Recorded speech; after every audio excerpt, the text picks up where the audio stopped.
Hello and welcome to Selhurst Park for commentary on 5 Sports Extra of a game that has been dubbed by some El Clasico. After all of the wranglings over the summer, Nottingham Forest taking Crystal Palace's place in the Europa League, Palace then going into the Europa Conference League in Forest's place. Add to that the talk about Nuno's future after what seems to be a spat with the hierarchy at Forest, and Palace losing Iberra Eza to Arsenal just a few days ago, and there are plot lines left, right and centre here in South London. Sue Smith is alongside me for this one, the former England international. And Sue, there is so much noise around the game. As players, do you pay any attention whatsoever to that? Do you know what, Mark? It's bound to affect you a little bit. It's a little bit of disruption, a bit of uncertainty. You're obviously hearing, from a Nottingham Forest perspective, you're hearing your manager coming out and saying things publicly. You're wondering then what's going to happen in the long term.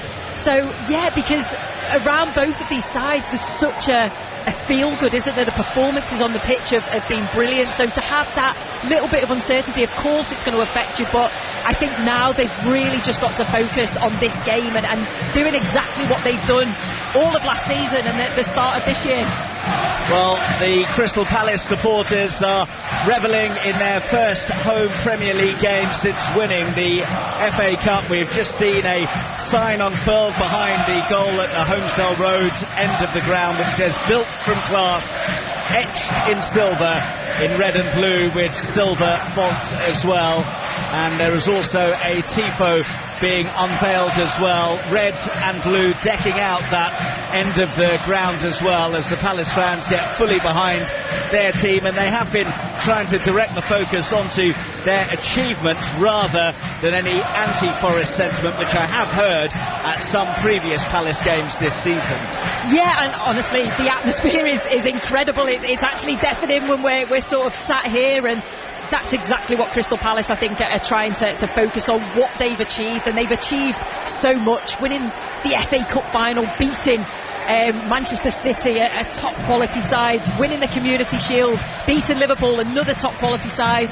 They're in Europe. I know it was a tough game midweek, but they still won that game, and that's just so important for these Palace fans to just keep remembering the good times. Yes, they know that they need more players to have a depth of squad to be able to compete on all fronts, but yeah, the atmosphere, they're certainly behind their team, aren't they? It sounds incredible. But when you look at one of the negatives for them, not only was there the controversy about their demotion, but losing Iberra Eza, such a key man. It's felt like it's been in the pipeline for a while, but now it's official. How does Oliver Glasner go about trying to fill that gap? Does he try and get someone to do what Eza does, or does he have to adapt the way that the team actually play overall? I don't think you can replace a man, a player of his calibre and his quality. I think what he's done is he's done things the right way. He's stayed with Crystal Palace, he's trained with them, he's made sure that he's been that professional player that we all know he is, and he's gone to Arsenal, his boyhood club, and it's going to be tough for anybody to try and replace him. I think what we know with Crystal Palace is they have a structure, they have a way of playing, and whoever comes in to fill that void, they'll know exactly what's expected of him. Delaney, it looks like today, is going to try and fill that, but you can't fill a player of that calibre and that quality, that fear factor that he has. Well, the players have just emerged onto the playing surface here in South London. There are pyrotechnics away on the far side from our viewpoint here in the main stand of Selhurst Park. Red and blue, though, is dwarfing the goal away to our right at the Homesdale Road end, with the placards out to signify Palace's FA Cup success over the summer, and their anthem, Glad All Over, is being boomed out of the PA and also by all of the supporters. Well, let's tell you about the team news then. Palace have Dean Henderson in goal, Mark Gay, Maxence Lacroix and Chris Richards the back three. Tyrick Mitchell, who was rested for the Europa Conference League qualifier against Fredrikstad in midweek, is back in the side. Wharton and Hughes in the middle, with Munoz the right wing back. Ismaila Sarr and Justin Devenny supporting Jean-Philippe Mateta up top. That's the Nottingham Forest. Matt Sells in goal, Nico Williams, Murillo, Milenkovic and Aina their back four. Sankare and Anderson sitting with Ndoye, Gibbs-White and Hudson-Odoi, the three behind Chris Wood in attack. On paper, you would say that it looks a fairly even match in starting 11s, but The real difference, I think, Sue, is when you have a look at the substitutes bench, and Oliver Glasner's made it clear he's not been happy with the lack of reinforcements that have come in. Nuno made it clear that he had been unhappy, but they've bolstered their ranks and they've got some real quality. Yeah, and I think that's the difference. Like you say, you look at the two 11s and they're very evenly matched. It's probably difficult to predict who would win this game. Then you look if the teams or the managers need to change things. Nottingham Forest have that impact off the bench. They've got that quality that they can bring on, and if he needs to change things, he can. Crystal Palace, very limited, and Glasner certainly needs help. He certainly needs players to come in. Obviously the Mark Gahey situation, he needs to keep hold of his captain and his leader and just add to that team. Yeah, interesting comments here on Thursday night after that game against Fredrikstad. Steve Parish and Oliver Glasner were both interviewed back-to-back on TV, and well, Glasner made it clear that they cannot afford to lose Mark Gahey in any circumstances. Steve Parish replied by saying that if Mark Gahey doesn't sign a new contract, then they'll have to sell him, otherwise he'll leave for free. And that's the difficulty, isn't it? Steve Parish, obviously the owner, and you know, the financial side of it. If somebody comes in with a huge bid, then that's where Crystal Palace may need to look at doing that. But I just think from a Crystal Palace perspective, for him personally as well, you just think the World Cup year, go and perform like you've done for Palace, go and be that leader, that captain that we've seen, and play regularly. I think he's good enough to go and play regularly anywhere, but I just think staying at Crystal Palace will certainly enhance his international call up this year, if you like. So yeah, I can understand it from both perspectives, but from a Crystal Palace fan and manager, you want to keep your captain. So here we go then in the sunshine in South London. We are good to get underway. It will be Palace kicking from left to right in this first half towards the Holmesdale Road end of the ground. So Forest won the toss and have turned things around. Palace prefer to kick towards that end in the second half, but they will be playing that way from the off. Anthony Taylor, by the way, is our referee this afternoon for what could be a spicy affair. No specific anti-Nottingham Forest chance so far, but there was one directed towards Marinakis from the Palace supporters, which is not safe for work, shall we say. Palace get us underway then, and immediately boom it wide to the right-hand side in Ismail Assar, but there's far too much oomph on that, so it drifts out for a throw in the left-back area, which Nico Williams will take. Nottingham Forest are, by the way, in their change kit of, shall we say, all cream. It's got a bit of Liverpool suits before that cup final about it, hasn't it? Yeah, I would say it certainly looks a bit cream, but yeah, Nottingham Forest, I'm just looking at the way they're lining up as expected. You know, it's a 4-2-3-1 system, and very similar Palace in their 3-4-2-1 system, or 5 at the back if you like, when they're off the ball. So yeah, as we would have expected in terms of line-up and systems. I did see someone jokingly say, what odds would you get if Nuno was dismissed and then Forest came in and tried to steal Oliver Glasner away from Crystal Palace, and that really would lead to a bit of a meltdown amongst the Palace fan base, who already feel quite wronged by Nottingham Forest. And Oliver Glasner is out of contract in the summer and has voiced his displeasure, so not any certainty about whether he'll want to stay on as things stand right now. Forest on the attack on the left-hand side. The ball has gone out of play for a throw-in. In fact, an offside has been given, so it'll be a Palace free kick deep inside their own territory. Does it help, Sue, when you've got a team like Palace who have got such an organised structure, such a defined way of playing under Oliver Glasner, that you lose a player like Eze, who is very key, but perhaps it's more about the system than one sort of star player to bail you out? Yeah, 100%, and you obviously need those star players within that side. Like I say, you look at the stats, with and without Eze, Crystal Palace are a far better team when he is available. But of course, when you've got a structure, a player just comes in and knows exactly what their roles are and what they have to do. Yeah, you mentioned the stats. Palace winning just one of 15 Premier League games without Eze since August of 2022, and that was against the struggling Burnley side in February of last year. It's quite a stark contrast, the difference in points per game and possession without the man who had become their talisman.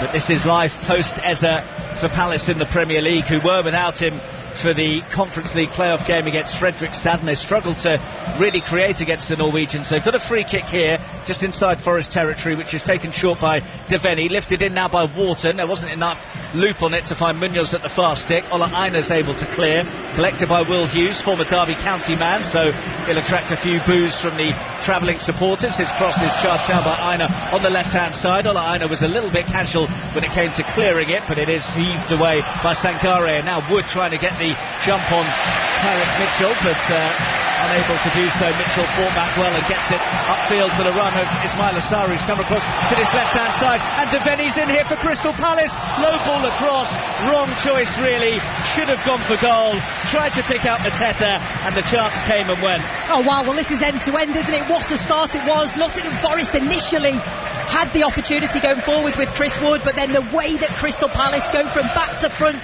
so quickly, and when the ball falls to Deveni, he's 1v1 with the goalkeeper. He does have other options. He chooses to just try and pass it past the goalkeeper cells, and it's a good save from him. He narrows his angles down well and gets down well in the end, but good chance for Crystal Palace. Justin Deveni missed a very presentable opportunity in the Conference League playoff game against Fredrikstad here on Thursday.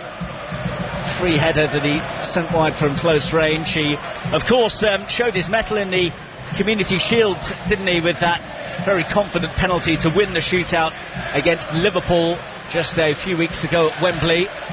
More pressure on his shoulders, because although he is not an Abera Eza replacement, he is the man who has replaced him in the side today, as it's brought forwards by Elliot Anderson for Forest. Lively start to the game, 0-0 on Sports Extra as Gibbs White goes away on the right, gets the ball in towards Wood, whose effort at the near post is wide of the post. Well, that's the first Forest chance. Gibbs White, the architect, wide on the right, low flat cross in towards Chris Wood, who readjusted and got it goalwards, but just wide. Oh, really good opportunity this time for Nottingham Forest. Like you say, Gibbs White does so well on the right hand side. He gets a yard, manages to deliver the ball, and Chris Wood gets across his man, side foots it, but just can't quite get it on target.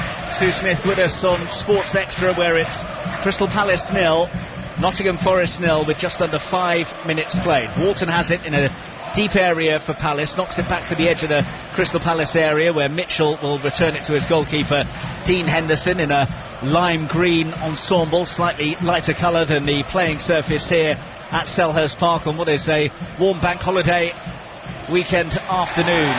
Ball forwards from Deveni, was looking for Ismail Assar, overhit though, and easily cleared by Murillo, but deep into Dean Henderson, who has it inside his own area. Short to Chris Richards, who doesn't have any pressure on the ball at the moment, and now pings a big diagonal wide to the left-hand side, taken down by Tyrick Mitchell.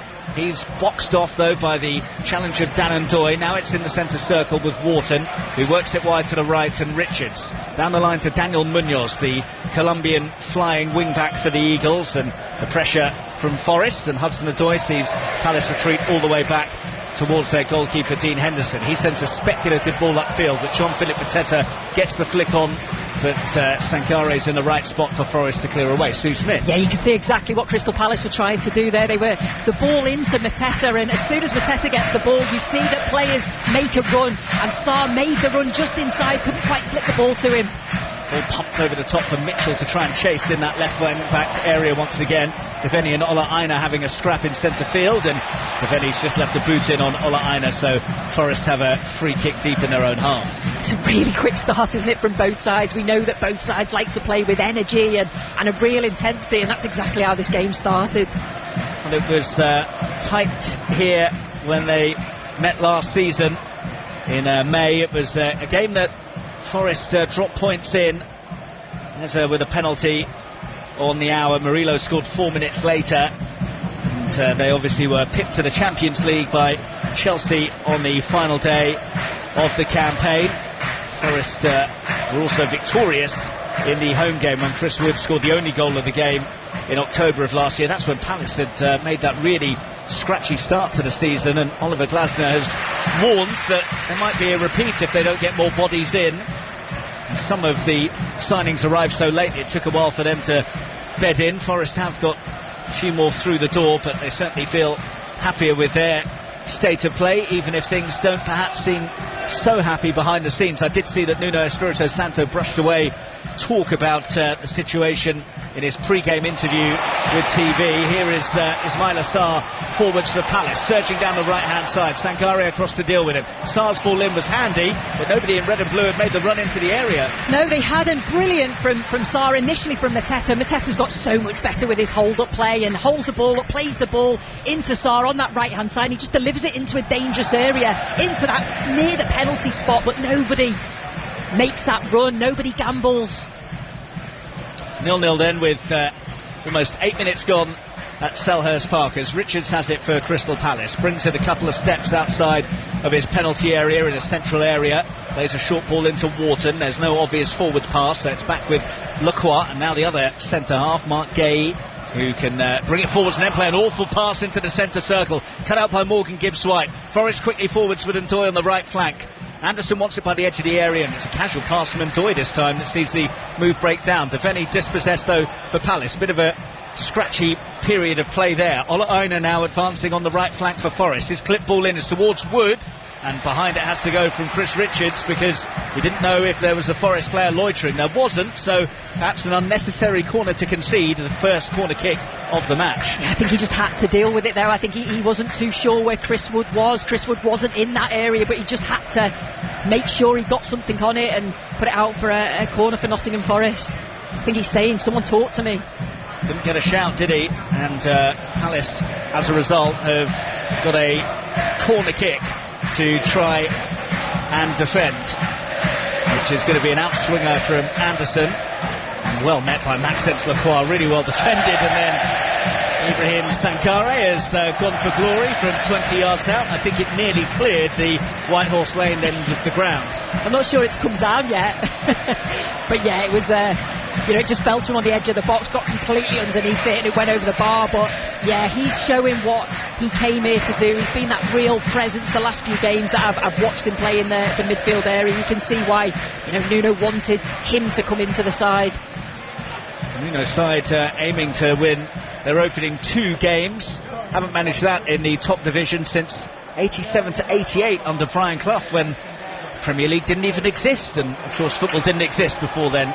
As the ball is played forwards carelessly by Tyrick Mitchell. We've seen that a few times from both sets of players. Some fairly aimless balls, haven't been punished as of yet. Hughes has won it well for Palace, but then they've given it away to Anderson in centre field. Blocked off by Wharton. Mateta back there helping out the midfield, but Anderson has it once again and surges forwards until he's stopped by a really well-timed challenge by Maxence Lacroix, who slid in perfectly. Devaney over halfway now for Palace.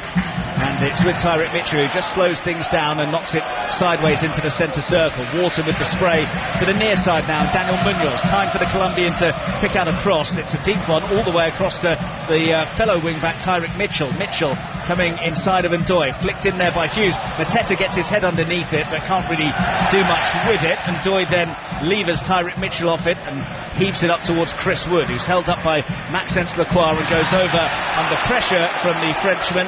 And that has won Nottingham Forest a free kick in their own half. Yeah, I'm just watching Crystal Palace, and the wing-backs are so important to the way that they like to play. The sort of 2 wide players, Sarr and Devaney, they come in tight, as make it like 2 number 10s. The wing-backs have to get forward and try and deliver balls into the box, and both of them do it so well. Munoz on one side and Mitchell on the other. Palace on a good run of form if you take into account the back end of last season. Unbeaten in their last 11 games, their longest run in a top flight campaign since the period between August and October of 1990. And they've had some tough fixtures in that time. You think about the fact that they were away at Chelsea, they went to Spurs as well, back end of last season, away to Liverpool too. Here, meanwhile, though, is Callum Hudson-Odoi on the left flank, having a run at Chris Richards and getting the angle perhaps for that shot as he comes inside. He flicks it wide instead to Williams, whose low flat ball is charged down by Richards towards the edge of the area, looking for Gibbs-White, now collected by Elliot Anderson. Anderson sends it wide to Hudson-Odoi. He's quickly closed down by Ismail Assar. All of this midway inside the Crystal Palace half, with 12 minutes gone and the score still 0-0. Murillo with the telegraph ball that was cut out by Wharton, but then he's given it away to Sankare. There has been some low quality passing so far, with both sides giving possession away cheaply. Yeah, there's been a few misplaced passes, and I think you could probably say because both sides play with such an intensity, it's just about when sometimes you get the ball, can you just calm down and play that pass a little bit smoother. So yeah, quite a few turnovers. Palace advancing now with Mitchell on the left flank. Mitchell, well, again, it was a tantalising ball in towards the penalty spot area, but no Palace player was there to attack it. Yeah, I think they just lacked a little bit, both sides really, just that little bit of quality in the final third. We know they've got it, but we're just not quite seeing it just yet.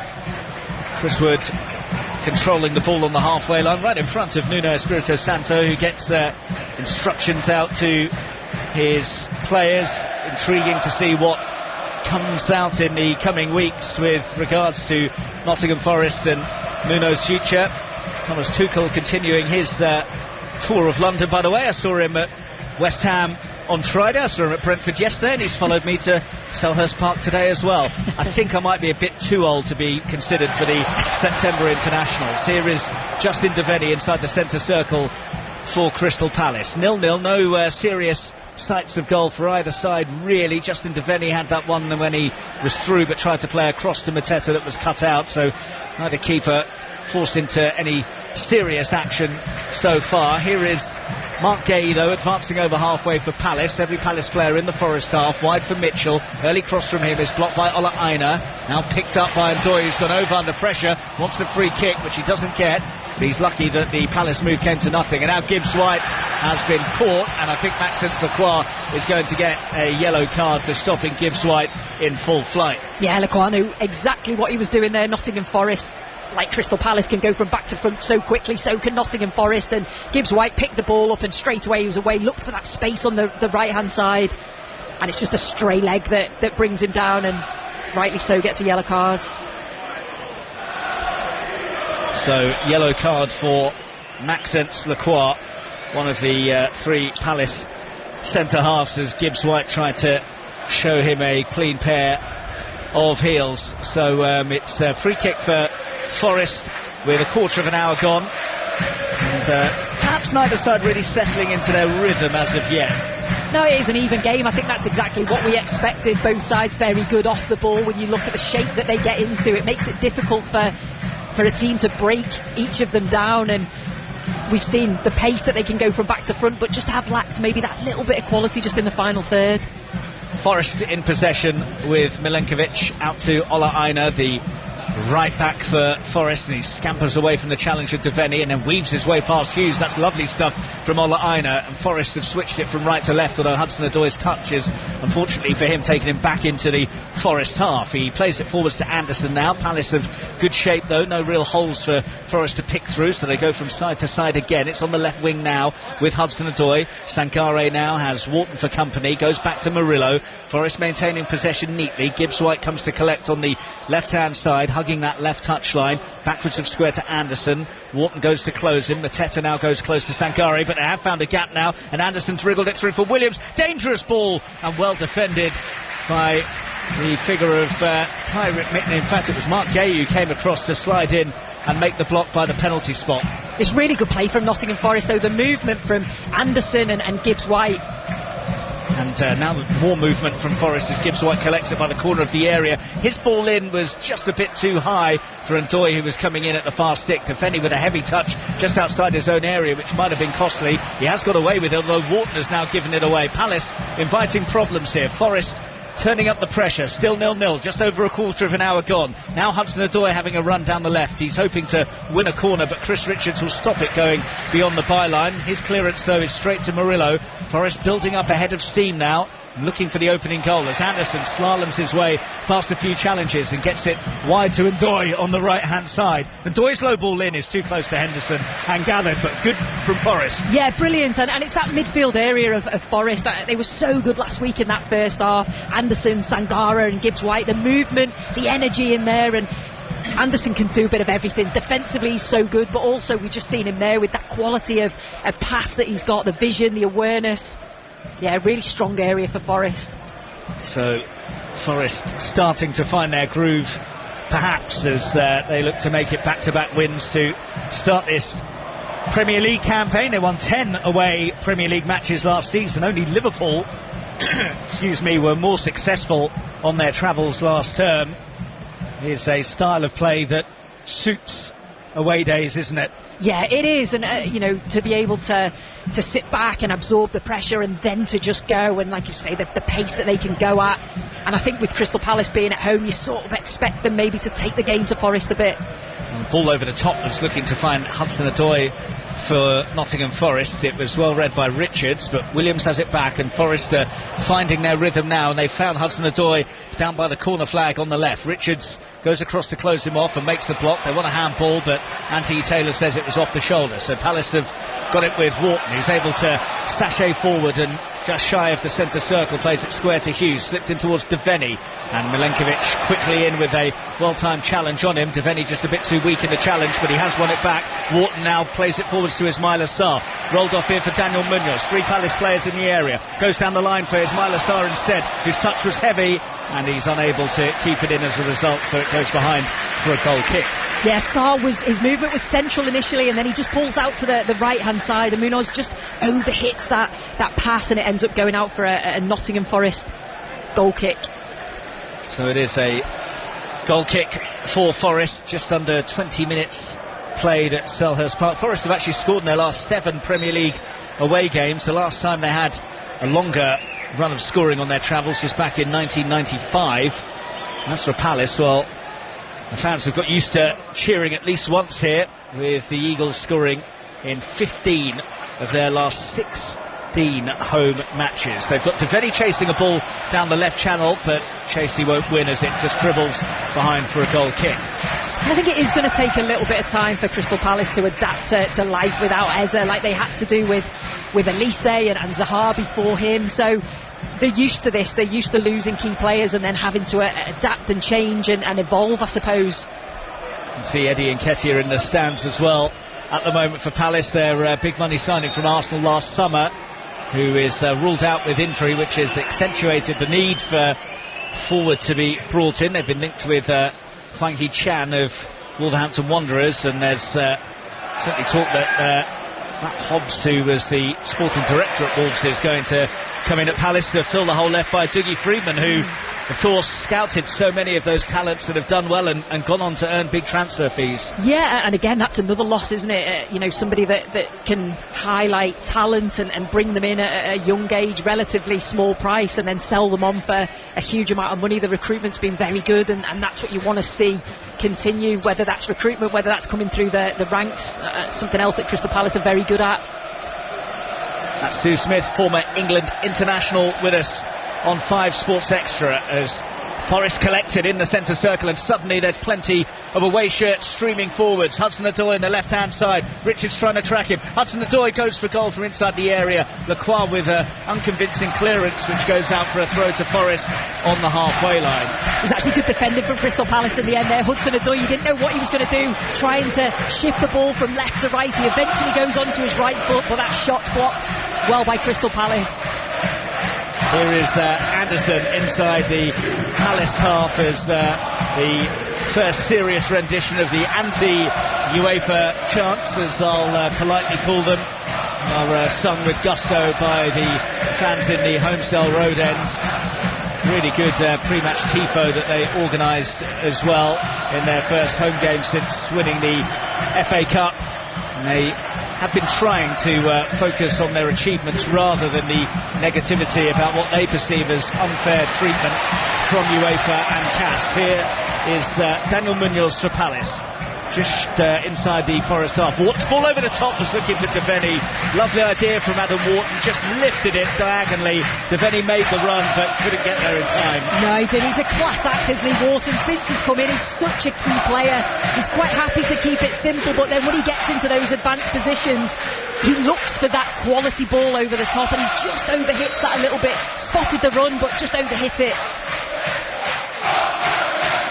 Here is Forest in possession inside their penalty area from the goal kick, as it's up towards the figure of Dan N'Doye, who can't control on the right wing, so it's out for a A throw to Palace with it's reaching the midway point in the first half, and the score's still 0-0, and Palace actually have a player down here. Tyrick Mitchell is going to need a bit of attention. Didn't see what happened to cause him that problem there, and Anthony Taylor just telling the medics not to come on just yet, because Mitchell's hoping not to have to go off the pitch, and he has done just that and avoided having to come off the pitch. So Mitchell will get play back underway by taking the throw himself in the sunshine here in South London. 0-0 as an errant crossfield pass is seized upon by Hudson-Odoi. Munoz was wise to it though, and gets it safely back to Dean Henderson. Just a bit sleepy from some of the players so far, and I do wonder as well, you've got to factor in that Palace played on Thursday because they had a playoff. It was still a strong team. There was no Eza because of all the Arsenal talk that was swirling around, but your Matetas and Munoz's and Whartons all played. They did, and it was a tough game, you know, a team that was just going to sit back and defend, and they had to keep trying to break them down. Eventually they got that goal, but certainly will have taken something out of them. So yeah, maybe just taking a little bit of time to get up to pace. Devaney trying to show some pace midway inside the Forest half, but he's slowed down by a cluster of cream shirts and has to go wide to Mitchell instead. He goes further back to Mark Gay in the centre circle now. It's picked up by Adam Wharton, who plays it to his right, and Chris Richards.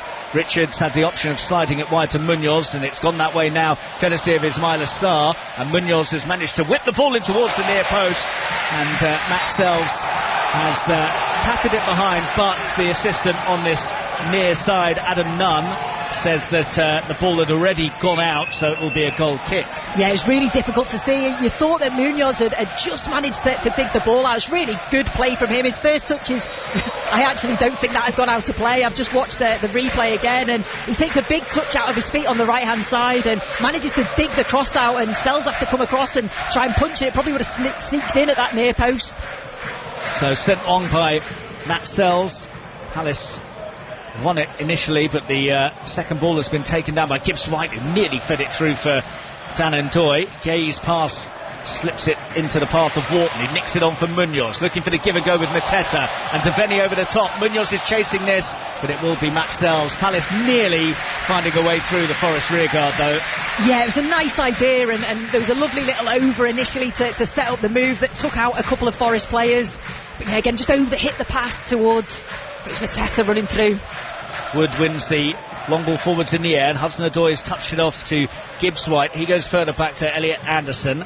Anderson for Gibbs White. He's got time on the ball here. That's never a good idea from the team defending the moment to allow him to have, but he has decided to retreat further into towards the halfway line. So Forest knocking it around at the moment. Palace going to close, and Forest back on halfway now. Murillo's low flat pass down the right channel is cut out though by Munoz. Now Ismaila Sarr bursting into space and running into it. Good carry this from Ismaila Sarr. Poked through for Mateta, whose touch just let him down at the last.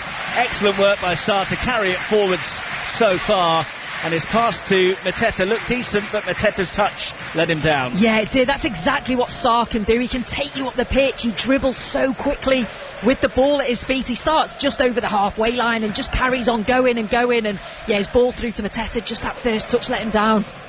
Palace still looking for their first Premier League goal of the season. They put in a very good battling performance at Chelsea on the opening weekend, and of course felt that they should have scored, but Abera Eza's free kick was ruled out by virtue of that fairly obscure rule that not many people were aware of until it was announced over the tannoy by the referee that you can't be within 1 metre of the defensive wall. Here is Mateta for Palace, in towards Sark, crunched by Anderson. The rebound is come the way of Chris Richards though, who can just knock it square deep in Palace territory to Mark Gay. 26 minutes gone, 0-0, and plenty of huff and puff, but not too many goalmouth opportunities to speak of as of yet. Richards has played a big spray out to the left side, and Tyrick Mitchell did well to control that. Plays it back to Will Hughes, who's bang on the halfway line. Square pass from him for Richards. Palace with everyone inside the Forest half now. Daniel Munoz on the right flank, held up by Hudson-Odoi, just waiting for some support. Finds it eventually in Richards, but Palace are forced to retreat. Lacroix to the edge of the area. Sarr felt he was bundled off it. Will Hughes has worked it to the left. The low ball in was good, but Milenkovic's positioning was excellent as well, and he makes the clearance from inside the 6-yard box. Yeah, Crystal Palace work it well from right to left. It goes out to that left-hand side, and Mitchell just tries a low cross right on the penalty spot, but the two defenders of Nottingham Forest, Milenkovic and Murillo, the positioning is so good, and they end up clearing the ball. Nice build-up play from Palace, though. So Chris Richards will take this throw for Palace, nearly at the halfway mark of the game, as we await the opening goal in South London. There's been so much hype ahead of this match about the off-field issues, but on the pitch it's not really got going as of yet. Richards' long throw in towards the penalty spot area. Mateta making a nuisance of himself and eventually cleared away, but it will be a free kick for Forest inside the penalty area. Anthony Taylor, I think, spotted a high boot. I think he did. Anthony Taylor was in a really good position. I'm just waiting to see it again. Straight away he said it was a free kick, but it was a long throw that came in from that left-hand side, and as they go to clear it, I still don't know actually, Mark. Watching it again, is it maybe the challenge? Oh yeah, it's an arm round. I think it was round Gahey. Well, they might have had a brief check to see if there was anything untoward the other way there, because Anthony Taylor held up play briefly, but VAR spotted nothing, and Devaney meanwhile has spotted Sarr, who rolled away from Murillo initially. Now it's Mateta, edge of the area, goes for goal, beaten away by Sells. Good hit from Mateta, save you'd expect Sells to make. First serious save either keeper's been forced into, and now Forest looking to pounce on the counter-attack. Cut out by Richards. Munoz with the big spray up towards Mateta, while Aina controls and dummies away from Mateta, and then plays it forwards to Dan Ndoye on halfway. He spins it round the corner for Morgan Gibbs-White. Gibbs-White briefly held up by Lacroix. Good overlap though from Ndoye. This is dangerous. Ndoye into the area. Low ball across. Hudson-Odoi tries to lay it off. Couldn't find Anderson, and the chance comes and goes. It does. Two really good bits of play, first from Palace and then from Nottingham Forest. So with nearly half an hour played, it's livening up. Still 0-0 though between Palace and Forest at the moment. Murillo just inside the Forest half, brings it forwards a couple of steps, and then waits for Mateta to come and close him down. Murillo again in possession, knocks it square to Williams, and now Anderson heaves it into the figure of Ndoye. His flip forwards though harmlessly through to Dean Henderson. Well, Jean-Philippe Mateta with a really fierce strike there that was saved by Sells. Yeah, do you know, it's been a really good battle between him and the two centre-halves. This time he just manages to pull off them, and he's a distance from goal, but his shot's got enough power on it. But like you say, it's a shot that you would expect Sells to save. Down the line looking for Devaney here, who's got the wrong side of his man. Justin Devaney, options in the centre. Can he find any of them? He can't. Delayed too long. Murillo got back, makes the block. It's a Palace corner, but it could have been a whole lot more for them. Yeah, he just took too many touches, Devaney. The ball gets played into him. It's a really good run initially into the channel. There's a few players making the run. I think it's Sarr that's just at the far post, and he just took that extra touch and allowed Nottingham Forest to get back into fens. Half an hour gone then. Will Hughes with the corner kick for Palace. Both sides have had openings without there being a real glut of opportunities. And Hughes over this corner from the left-hand side for Palace. So an outswinger from his left boot here. Palace have about 4 men by the penalty spot as Hughes hits that area, and the header I think was from Milenkovic rather, and was back towards his own goalkeeper. Yeah, I think it was. I think he knew what he was doing. I'm not sure anybody else did, but as the cross came in, the corner came in, yeah, very nonchalantly just nods it back to the keeper. Well, if Brilliant. he meant that as a header back under pressure, that really is saying something. Forest have it with Williams on the left flank. He's got Munoz blocking off the route down the line, so goes infield to Hudson-Odoi, touched off to Gibbs-White again. He plays it wide to Anderson, who's got Munoz going through the back of him. It's a lovely scoop forwards to try and find Hudson-Odoi down the left, and I think he was just caught in his heels a little bit there, wasn't expecting it, so it goes behind for a goal kick. Yeah, I don't think he was expecting that, but obviously this is one of the outlets on that left-hand side, Hudson-Odoi. But if you watch Gibbs-White, his position, and he's trying to get just in front of the two Crystal Palace midfielders, and he's just operated in that space, and he's getting on the ball a lot. 0-0, 32 minutes gone at Selhurst Park. which has been a cacophony of noise at times, but has also fallen a bit quiet on occasion as well. Palace, of course, have got another big game coming up on Thursday. They go to Fredrikstad, the Norwegian Cup winners, in the second leg of their Europa Conference League playoff. 1-0 up from the first leg after Jean-Philippe Mateta scored here a few days ago as Munoz looks for Mateta inside the area with a ball in towards the far post. Mitchell tries to control it, can't do so, and behind it goes for a goal kick. I think we mentioned both wing-backs are so key to this Crystal Palace system, and Munoz putting the delivery in on that right-hand side. Mitchell's following it up at the far post, but it just bounces awkwardly and he can't quite control it and gets shot away.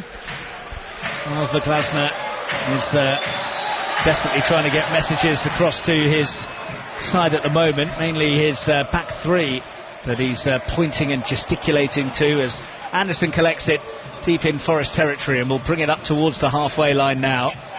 Popped wide to the left, and Nico Williams is closed down, so again Forest are happy to retreat and keep possession and wait for a further gap to emerge.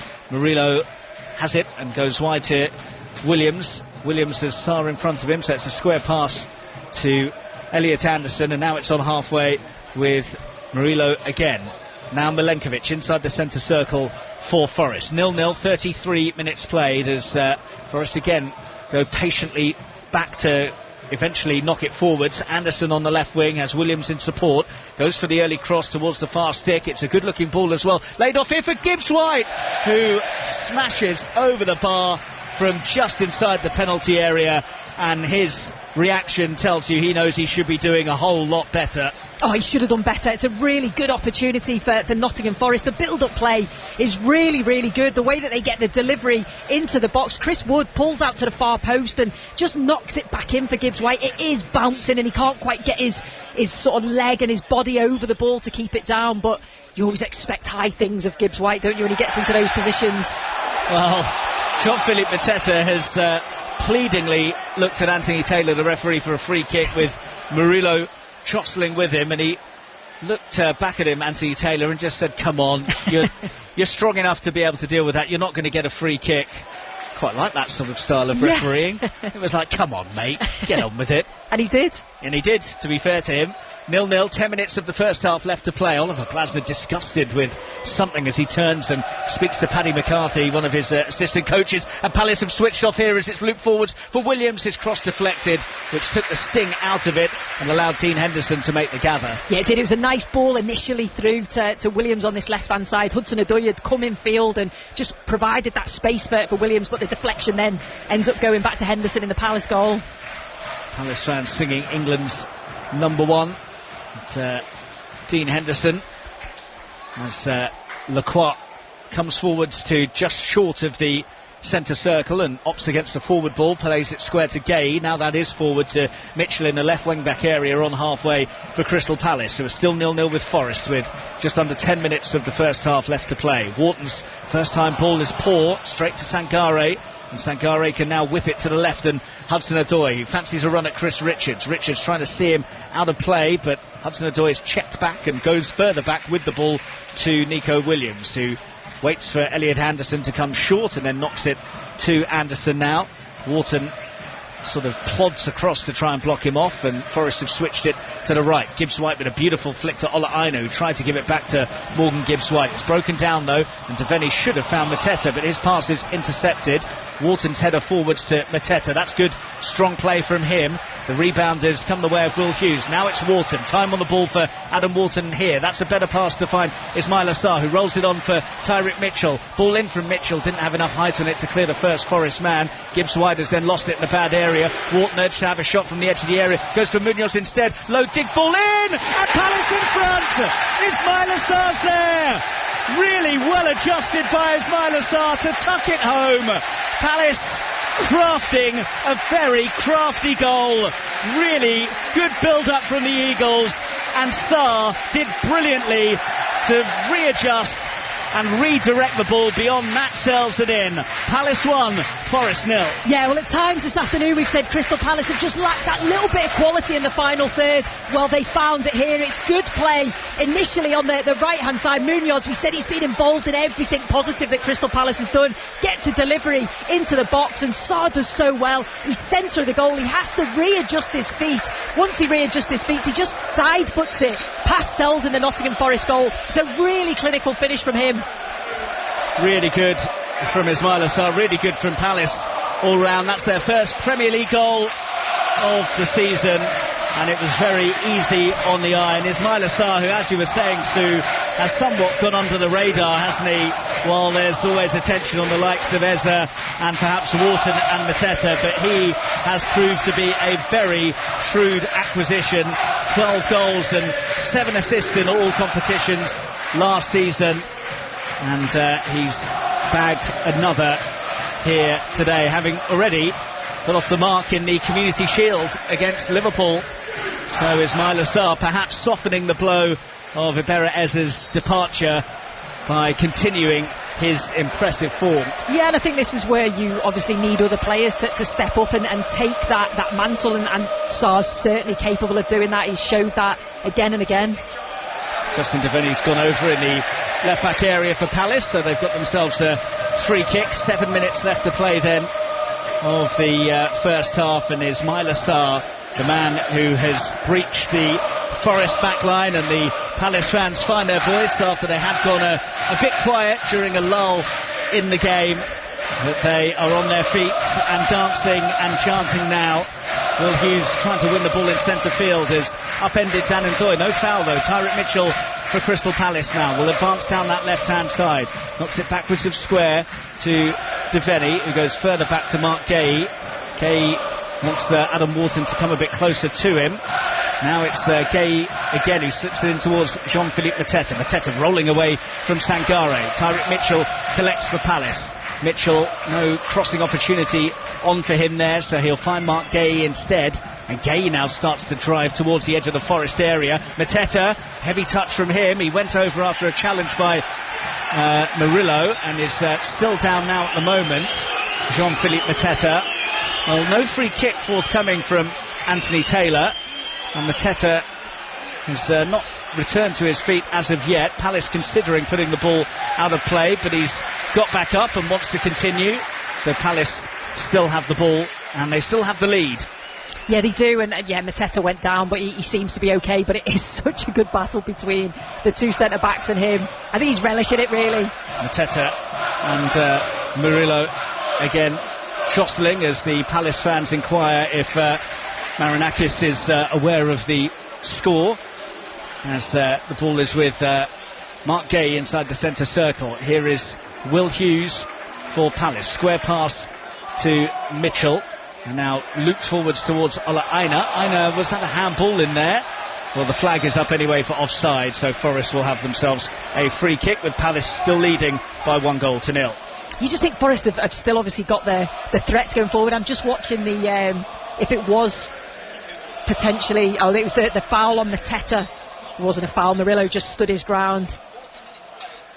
Yeah, and Forest get us back underway with just under 5 minutes of regulation time left in the first half. They've had their chances of Nottingham Forest in this first half, with Gibbs White sending one over the top, probably the pick of them, but not quite been motoring at full pelt so far. Hughes steps in well to rob the ball off Morgan Gibbs-White. Hughes has it again. Gibbs-White goes to try and wrestle it back for Forest. Mark Gay can spin it to the left-hand side, and Tyrick Mitchell bombing forwards for Palace on the left. Has Ndoye cut him off, so has to go infield now, and releases the ball to Adam Wharton, central midfield area. The goal seems to have injected a bit of confidence into Palace.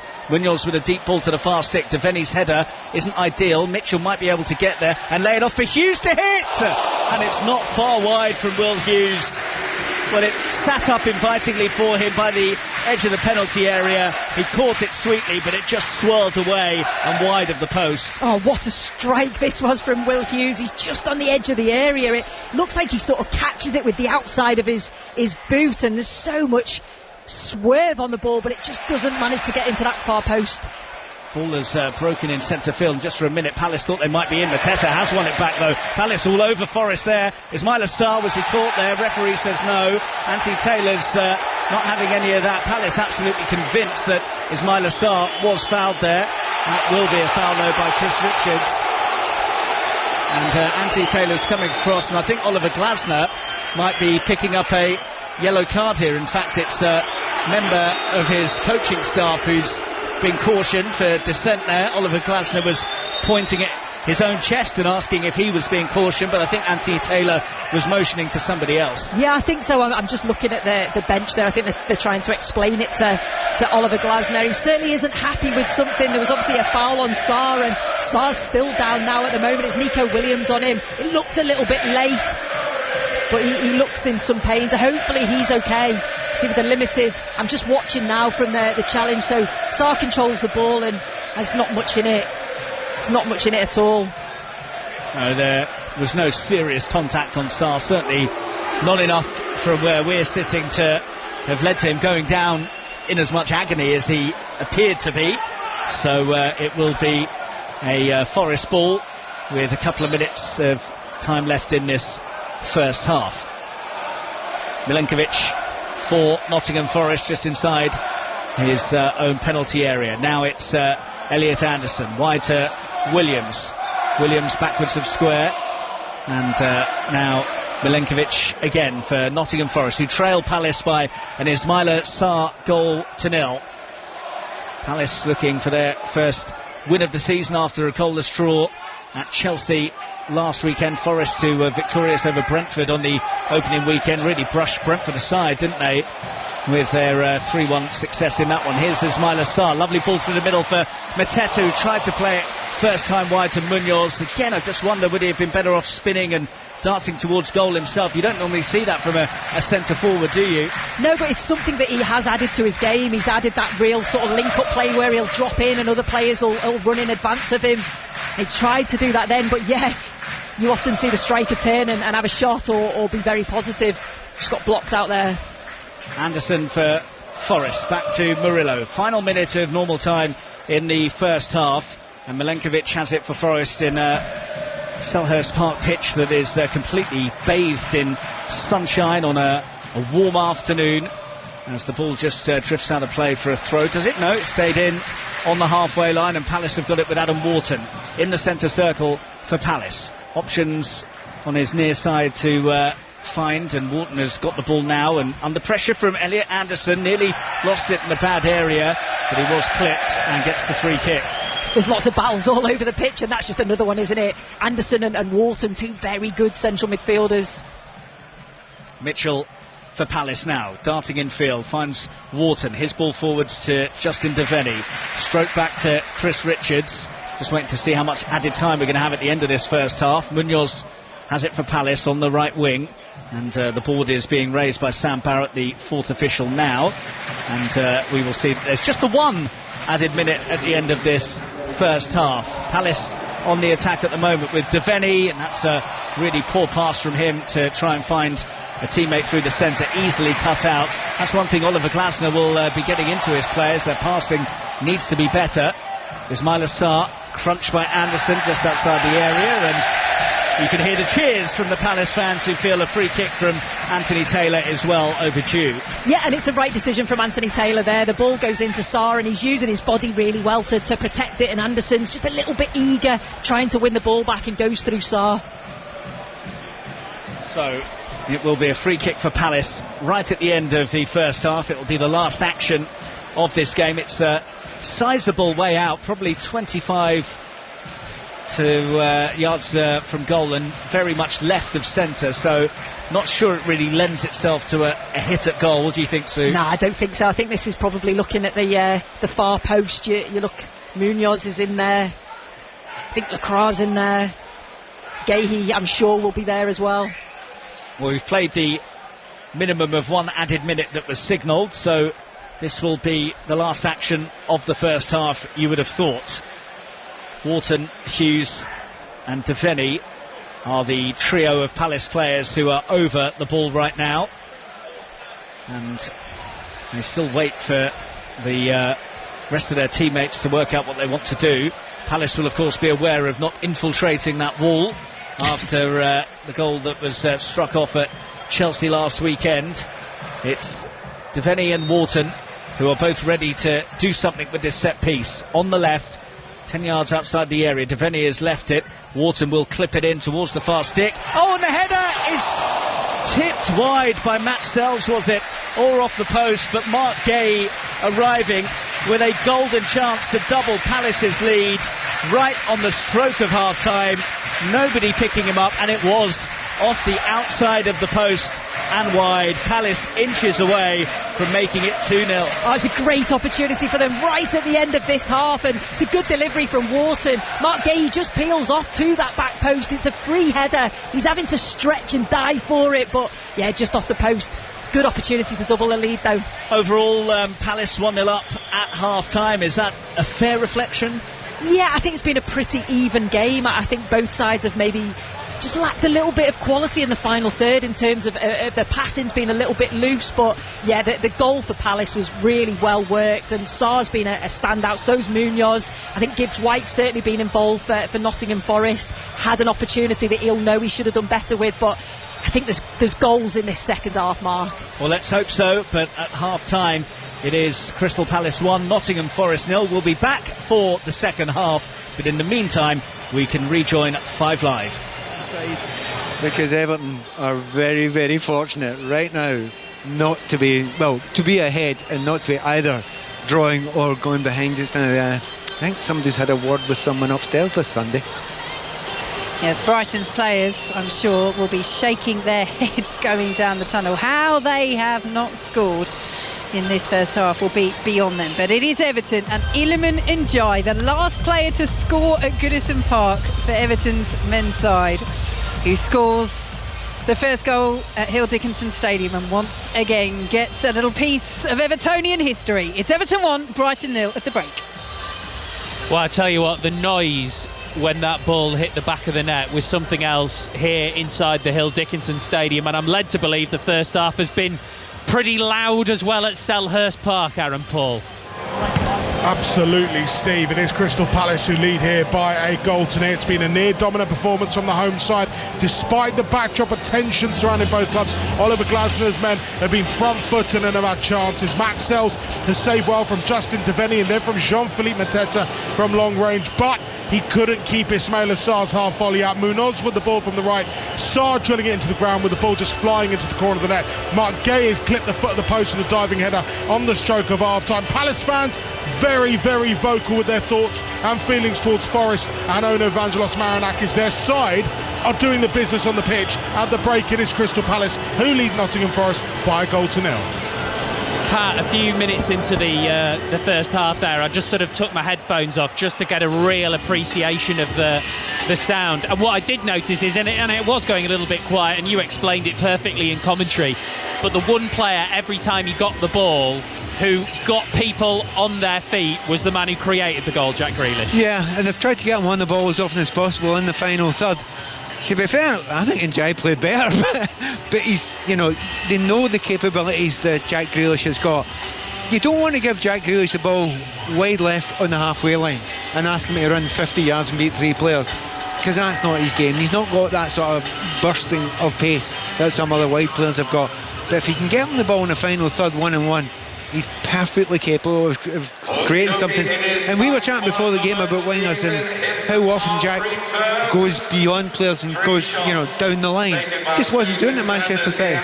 He does it once here. Actually did it twice. First time he got a corner. Second time, it's a goal. David Moyes will be right in his ear saying, do that again. And Pat mentioned before the game that midfield three, the 3 attacking midfielders in Ndiaye, Dewsbury Hall and Grealish, and how well could they combine or not to give Tiano Barry some chances. We haven't really seen that for Barry yet, but on the goal, them 3 from Tiano Barry holding up the ball, Ndiaye finding Dewsbury Hall, who then find Grealish, who then find Ndiaye again. Them 3 is probably the only time they did it, unlike at Brighton where you could see that there's more fluidity in the way they play because they've been together for longer. But for Everton, if they can find them three again and finding that kind of fluidity, they'll be more dangerous than what we saw so far. And Jules, do you want to have a go at answering the question that Vicky's asked in commentary and Pat's asked in commentary, and now I'm asking you? How have Brighton not scored? I don't know, it's incredible. I mean, the two big ones especially are the one for Welbeck on that cross from Minte.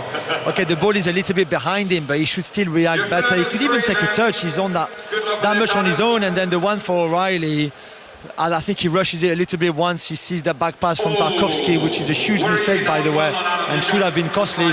I don't know. I mean, this Brighton team, it's not new, the lack of not being clinical enough in front of goal. Last season, Welbeck had an amazing start of the season, but this is something that they've done regularly, where they created chances and are not just good enough in front of goal. Jules, Pat, thank you both for the time being. Second half commentary on the way with Pat Nevin and Vicky Spark. Julien Laurent is with us here all afternoon on Premier League Sunday. So Everton won Brighton 0 half-time and Palace won Forest 0. Second half commentary of that game will be on 5 Sports Extra. It's already finished in the Scottish Premiership. St Mirren 1, Rangers 1. We'll hear from Russell Martin shortly. And one live score to bring you from the Scottish Women's Premier League half-time. Celtic 3, Hamilton 0. We'll keep you up to date with all of today's other live sport as well, and then we'll be back for second half commentary at the Hill Dickinson Stadium. Let's get the news on 5 Live with Carl Hartley.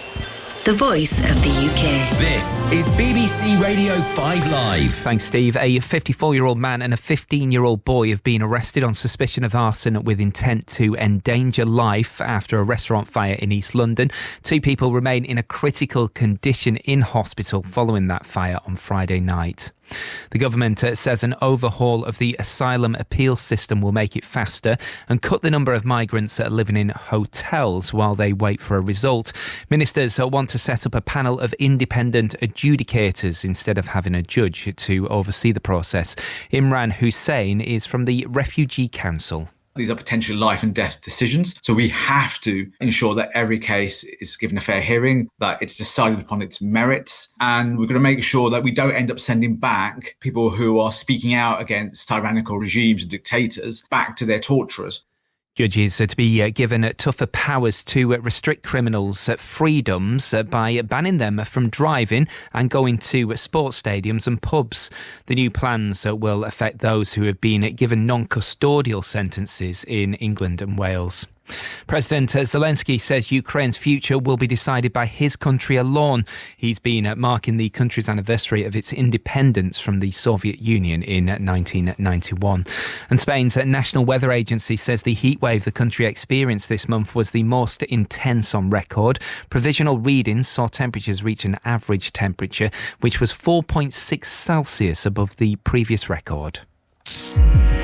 In 2002, UK indie was sweeping the nation. A really vibrant British music scene. But just 6 years later, the genre was branded landfill indie. The rise and fall of indie sleaze. This is the story of this millennium's most influential bands. The lyrics felt like they were speaking to me. It was really exciting. Exploring the music, the fun, the tabloid frenzy, the destructive behaviour. There was a fanaticism to the people coming to the gigs. Ride the highs and lows of noughties UK guitar music with me, Kate Nash. It has really gone a bit silly, hasn't it? The rise and fall of indie sleaze. Search Indie Sleaze on BBC Sounds. This is 5 Live Sports with Steve Crossman. Listen on BBC Sounds.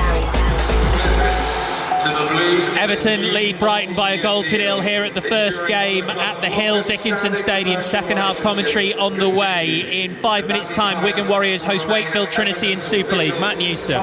Yeah, it's a big game for Wigan this. They can feel the hot breath of the likes of St Helens and Leeds on their backs. They're now level on points with them. And with Hull KR 6 points clear at the top, they really are, at the moment, under a little bit of pressure. So what a time to bring back Bevan French. Their big man, he's not played since the 20th of June through injury, but he is back this afternoon. Will it be too soon? Well, that is yet to see. Wakefield have their own test as well. They're looking to close the ranks on Hull and leapfrog them into 6th place. That battle for the final playoff spot between now and the end of the season is a huge one. Get a win today, and that's a rare occurrence in Wigan, then they are right in the mix. But Wigan, Wakefield, someone on offer for both teams, but this should be a very good game.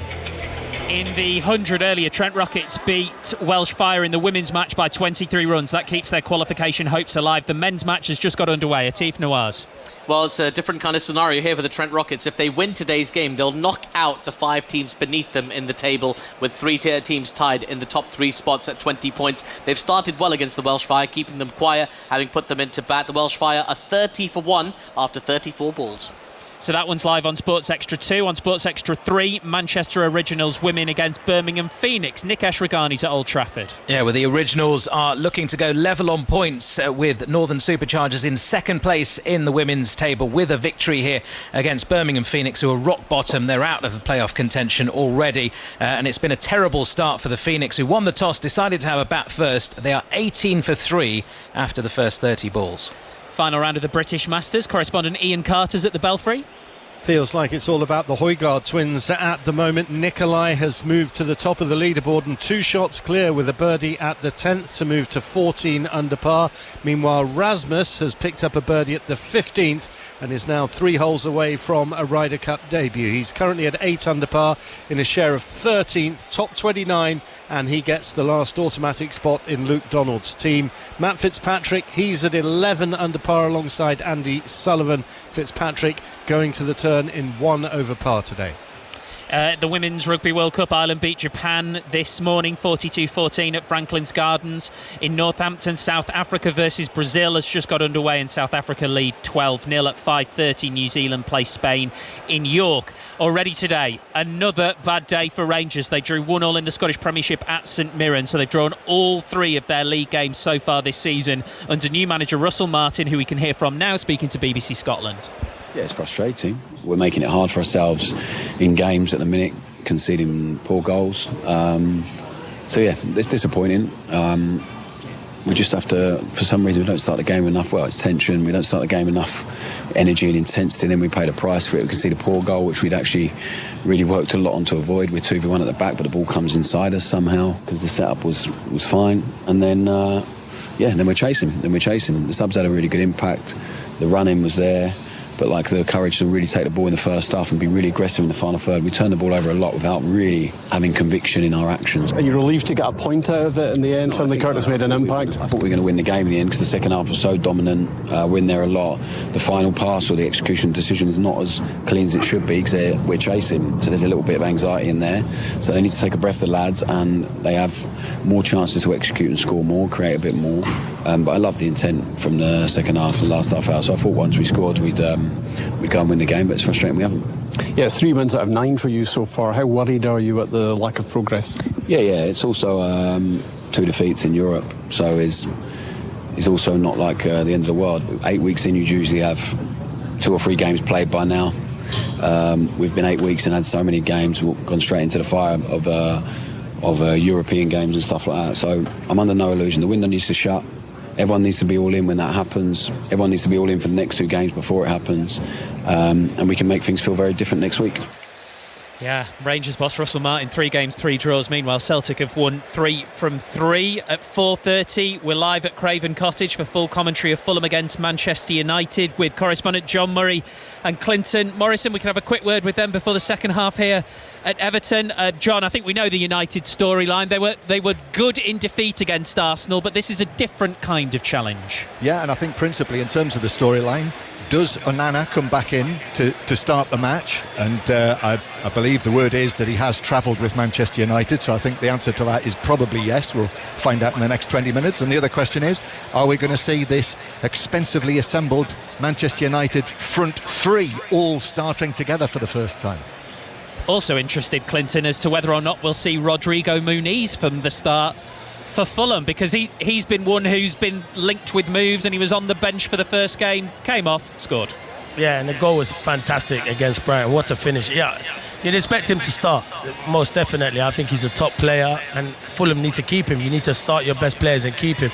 I don't know why he didn't start last week, but he come on and made a big difference, and Marco Silva was bigging him up in his interviews after. So, yeah, he's a striker they need to keep hold of. You always need 2. They got him and Jimenez, and I think that they might want to add a bit more, but they can't afford to lose him, Crossy. However, 7 of his last 9 Premier League goals have been scored when he's come on as a substitute. Oh no, he could be a super sub, as Mr. Murray says. Crossy, who knows? But no player. That's the problem, isn't it? Some players are just better. See Chloe Kelly at coming off the bench. However, as a player, you don't want to be that person, do you? No, you don't. But Ole Gunnar Solskjaer was that person. But he started games as well where he's done well. I was saying to John the last time I came here was last season when they beat Liverpool, and he gave Virgil van Dijk one of the hardest games I've seen. He scored a fantastic goal and he caused him all kinds of problems. So he's a really good striker. I know Tom Kearney, and I know Tom Kearney speaks so highly of him. He says he's a top player. And on goalkeepers then, just briefly, Clinton, Manchester United linked with one this week after what we saw last week at Old Trafford. So do you think there's a possibility that we'll see Onana today? So that'll be 2 keepers in 2 games, and then maybe 3 and 3. Yeah. No, I think the young one they bring in is maybe second choice. I don't know why Man United are doing business like that when they need a number 1. So it looks like Onana is going to be the number 1, and they're going to have to stick with him. And I know they are trying to bring in a young goalkeeper. I think he's only 23, 24 years of age. He's really super young, but I think that's to be a number 2. So they still have a problem there, but Onana needs to just have a good season and a good game if he's selected today.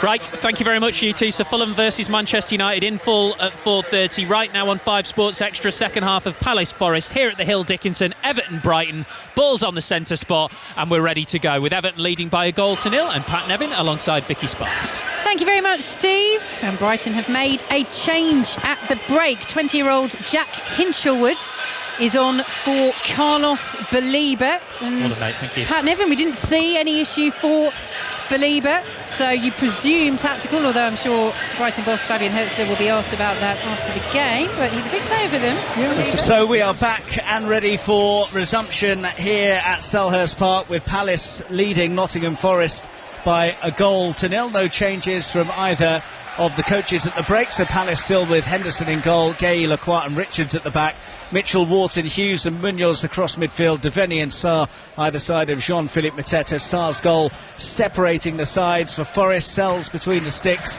Williams, Murillo, Milenkovic and Aina their back four, Sangare and Anderson sitting with Ndoye, Gibbs-White and Hudson-Odoi supporting Chris Wood. The one thing, Sue Smith, that Palace might be ruining is the fact that they haven't extended their advantage, because you fancy that Forest will create more. Yeah, definitely. You would expect that, and I think, I'm sure Nuno said that at half-time. You need to create more opportunities and threaten Crystal Palace's backline that bit more. And immediately they've got themselves a corner kick with Dan Ndoye, the Swiss international, steaming down the left-hand side, and it's blocked behind, and Anderson will go across to take this corner kick for Forest, who are attacking the Holmesdale Road end in the second half of the game. Still sunshine splashed across all of the pitch here in South London. Anderson with this in-swinger then. Henderson waits, and Richards is underneath it well for Palace, who have defended the corner nicely. And Sangare now has Mitchell on his shoulder, takes him on, beats him, and then the ball comes off Sangare last and goes behind for a goal kick to Crystal Palace. Yeah, it's really good defending from Crystal Palace there. Mitchell and Munoz, who'd come across to help out. But yeah, I just think with Nottingham Forest, they will come out stronger in this second half. You think that they will create opportunities, and because they've got that strength in depth now, they've got those options to bring off the bench if they do need to change things tactically, or if they need to sort of have an impact. Sue Smith with us on 5 Sports Extra, and Forest going all the way back to Matt Sells in their goal, and he's sent a long booming clearance up towards the halfway line, which Mark Gay is underneath, and he plants his header forwards, but there's nobody in red and blue able to get onto it. So with 2 minutes gone in the second half, it's still Palace 1, Forest 0. Murillo plays it short to Nico Williams, the left back for Forest, rolled into Anderson, who's dropped deep, and Wharton shows him that he has to go further back, as Murillo plays a nice diagonal to Gibbs-White on halfway. He goes backwards of square to Ola Aina. Aina closed down by Devaney, and that's forced the hurried pass, which squirts forwards to Lacroix, and he can guide it back to Dean Henderson in the Palace goal. Henderson with the big pump forwards, aiming for Jean-Philippe Mateta, as he and Milenkovic resume their battle. Yeah, Mateta just give him a thumbs up to Henderson to say, yeah, do that, I'll win the header and there'll be runners off me. But yeah, that just runs straight through to the opposition goalkeeper. And Forest have scored in all of their last 7 Premier League away games. They haven't been on a longer such run since February and October 1995. Looking for an away goal today as they trail Palace by 1-0. They've got themselves another corner as Munoz had to scamper back, a long ball over the top, and the Colombian took no chances and pops it behind.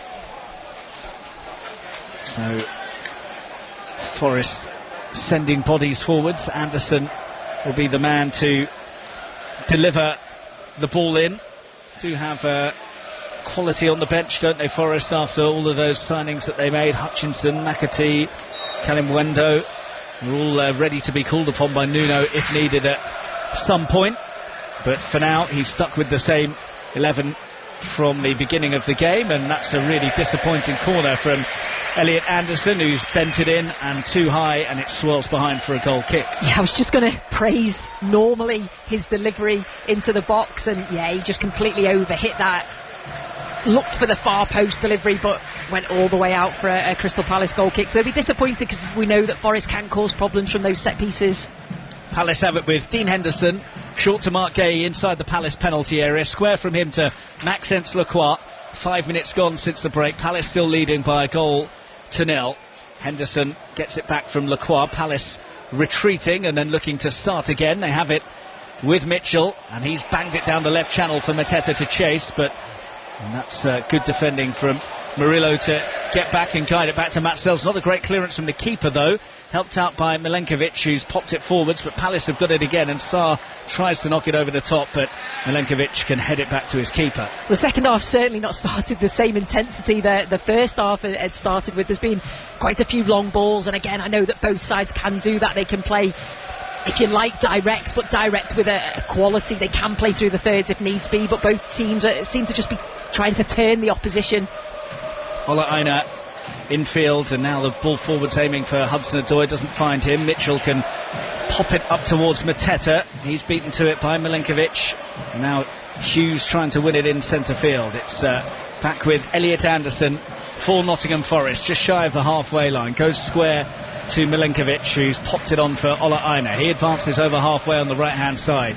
Gets away from Devaney, who then just nibbles at him and may have caught Ola Aina on the ankle. But play goes on, and Hudson-Odoi has it for Forest. Back to Sankare. Sankare slipped into Ola Aina. Now it's Hudson-Odoi.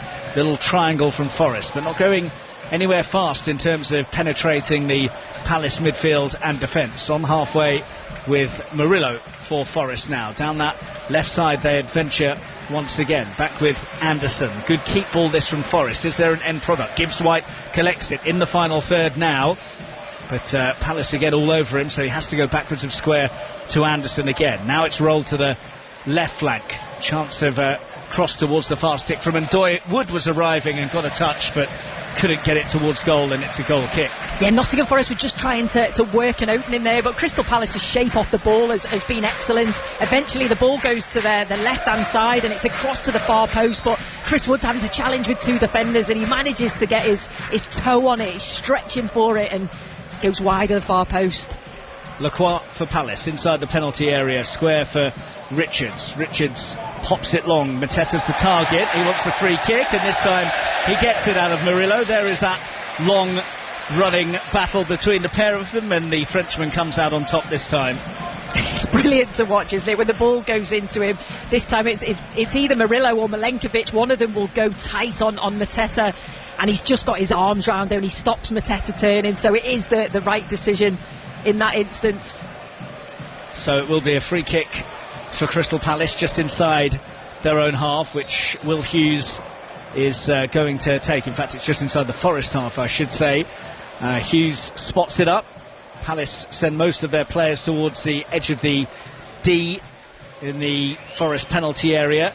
Hughes fires it further than that, and it goes all the way through for a goal kick. That was an interesting delivery. He seemed to overshoot that a fair bit. Yeah, he just got it all wrong, didn't he? It's a deep free kick. He's looking for that far post, but he decides to drive it with his laces, and it goes all the way through and out for a goal kick. He just raised his eyes and looked at the sky. Well, it's been a sedate start to the second half, hasn't it? You thought that Forest might try and carry a bit more punch. Yeah, I'm surprised actually. I think Crystal Palace will be quite happy with that. Well, I'm not sure I've seen this before. Nottingham Forest are trailing by a 1-0, and their goalkeeper's just been booked for time wasting. Wow. Not sure that I've ever come across that before. I mean, he's taken his time, but surely it's not been deliberately to run down the clock because they need to get a goal. I think that's Gibbs White's actually having a conversation now with Anthony Taylor, because you certainly won't be time wasting when you need to get yourself back into the game. Well, I think the manager will have words with you if you are time wasting and you're losing, because means that you're not really able to do basic maths. And now Mitchell is picking up a yellow card for the same thing. Well, yellow cards coming out with interesting regularity for delaying the restart, and Mitchell the latest to suffer that fate.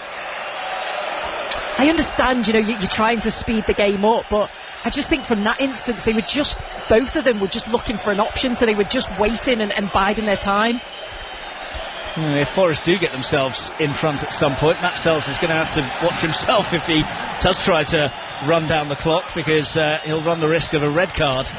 So Richards will take this long throw then for Palace, hurled towards the penalty spot region, flicked on, and Hughes' effort over the bar from about 12 yards out came to him in a flash, and on the half volley got underneath it too much and sent it over the bar. Yeah, it's a long throw from Richards from this left-hand side. Crystal Palace, they jump and win that first header, and it falls to Will Hughes, but it's the way that it bounces up at him. Again, he can't get his body over the ball to get it on target. It ends up going high and over the bar.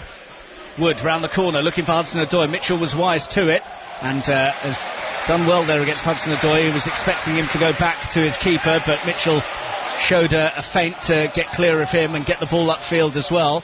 Ola Aina is underneath it and plays it forwards. Did it go out of play? The assistant referee says no, and now it is out of play off a Palace player, so Forest have a throw. 10 minutes gone in the second half. Forest still trailing 1-0. Sue Smith. Yeah, I'm just looking at the benches to see if there's any movement from the Nottingham Forest perspective. Some of the new players that have come in, can they come in and make that impact? I feel they need something, don't they, to try and challenge this Crystal Palace back line. Obviously plenty of quality that they've brought in, but is there an argument that it takes a bit of time for them to bed in and get used to the system that Nuno employs as well? Yeah, 100%. I think if you're maybe bringing in one or two, they can probably fit into that system, but it does take time, and that's exactly what Nuno will be thinking. But sometimes I just think you sometimes need an impact, a spark, and those players are certainly capable of that. Lacroix has managed to outmanoeuvre Chris Wood, so Palace have got it on halfway with Devaney. Tyrick Mitchell motoring forwards on the left now for them. He's up towards the fringes of the Forest penalty area. Now opts to retreat and find Will Hughes, who goes square to Mark Gay on halfway. Adam Wharton collects back to goal and then pings over the top for Mitchell to chase, but chase he's not going to win as it rolls behind for a goal kick. That's the right idea from Wharton. Picks the ball up centrally. It's a lovely turn from him, and straight away he's looking out wide. He wants those wing backs to get forward, and that's exactly what they do, but again just overhit a little bit. So Forest will take this goal kick as they try to find their teeth, really, because it's been a fairly blunt showing from them up top so far. One of the worries for them is that they now haven't kept a clean sheet in any of their... Oh, here goes a chance for Hudson-Odoi through the middle. Hudson-Odoi, 1-1. Clinical finish from Callum Hudson-Odoi, and Forest a level from out of nothing. Palace caught cold. Hudson-Odoi through on goal, and he keeps his cool to steer it beyond Henderson and in, and Forest are back on terms. Well, they just needed one opportunity, didn't they? And they got that with Hudson-Odoi. It's one ball that manages to get all the way through from the halfway line to Hudson-Odoi on the right-hand side. He keeps going. You think he's going to go across the goalkeeper. He doesn't. He goes for that near post. It's a lovely ball through to Hudson-Odoi initially, but Crystal Palace, they just caught sleep. I'm just watching to see if he's onside. He is onside. He holds his run really, really well. Takes that touch as Sells comes out. Just plays it into that near post. Brilliant from Nottingham Forest. Just that one opportunity, and they take it. Yeah, Mark Gay was playing him on. Tyrick Mitchell allowed Hudson-Odoi to get the wrong side of him and tried to push him to put him off, but Hudson-Odoi kept his cool to steer it low despite the foot of Henderson and inside that near post to make it 1-1. Yeah, Henderson actually gets a foot on it, doesn't he, but can't keep it out. I think he's expecting him to go across him, so he sort of takes a step to that right-hand side and then he has to go down with his feet. But yeah, good finish from Hudson-Odoi.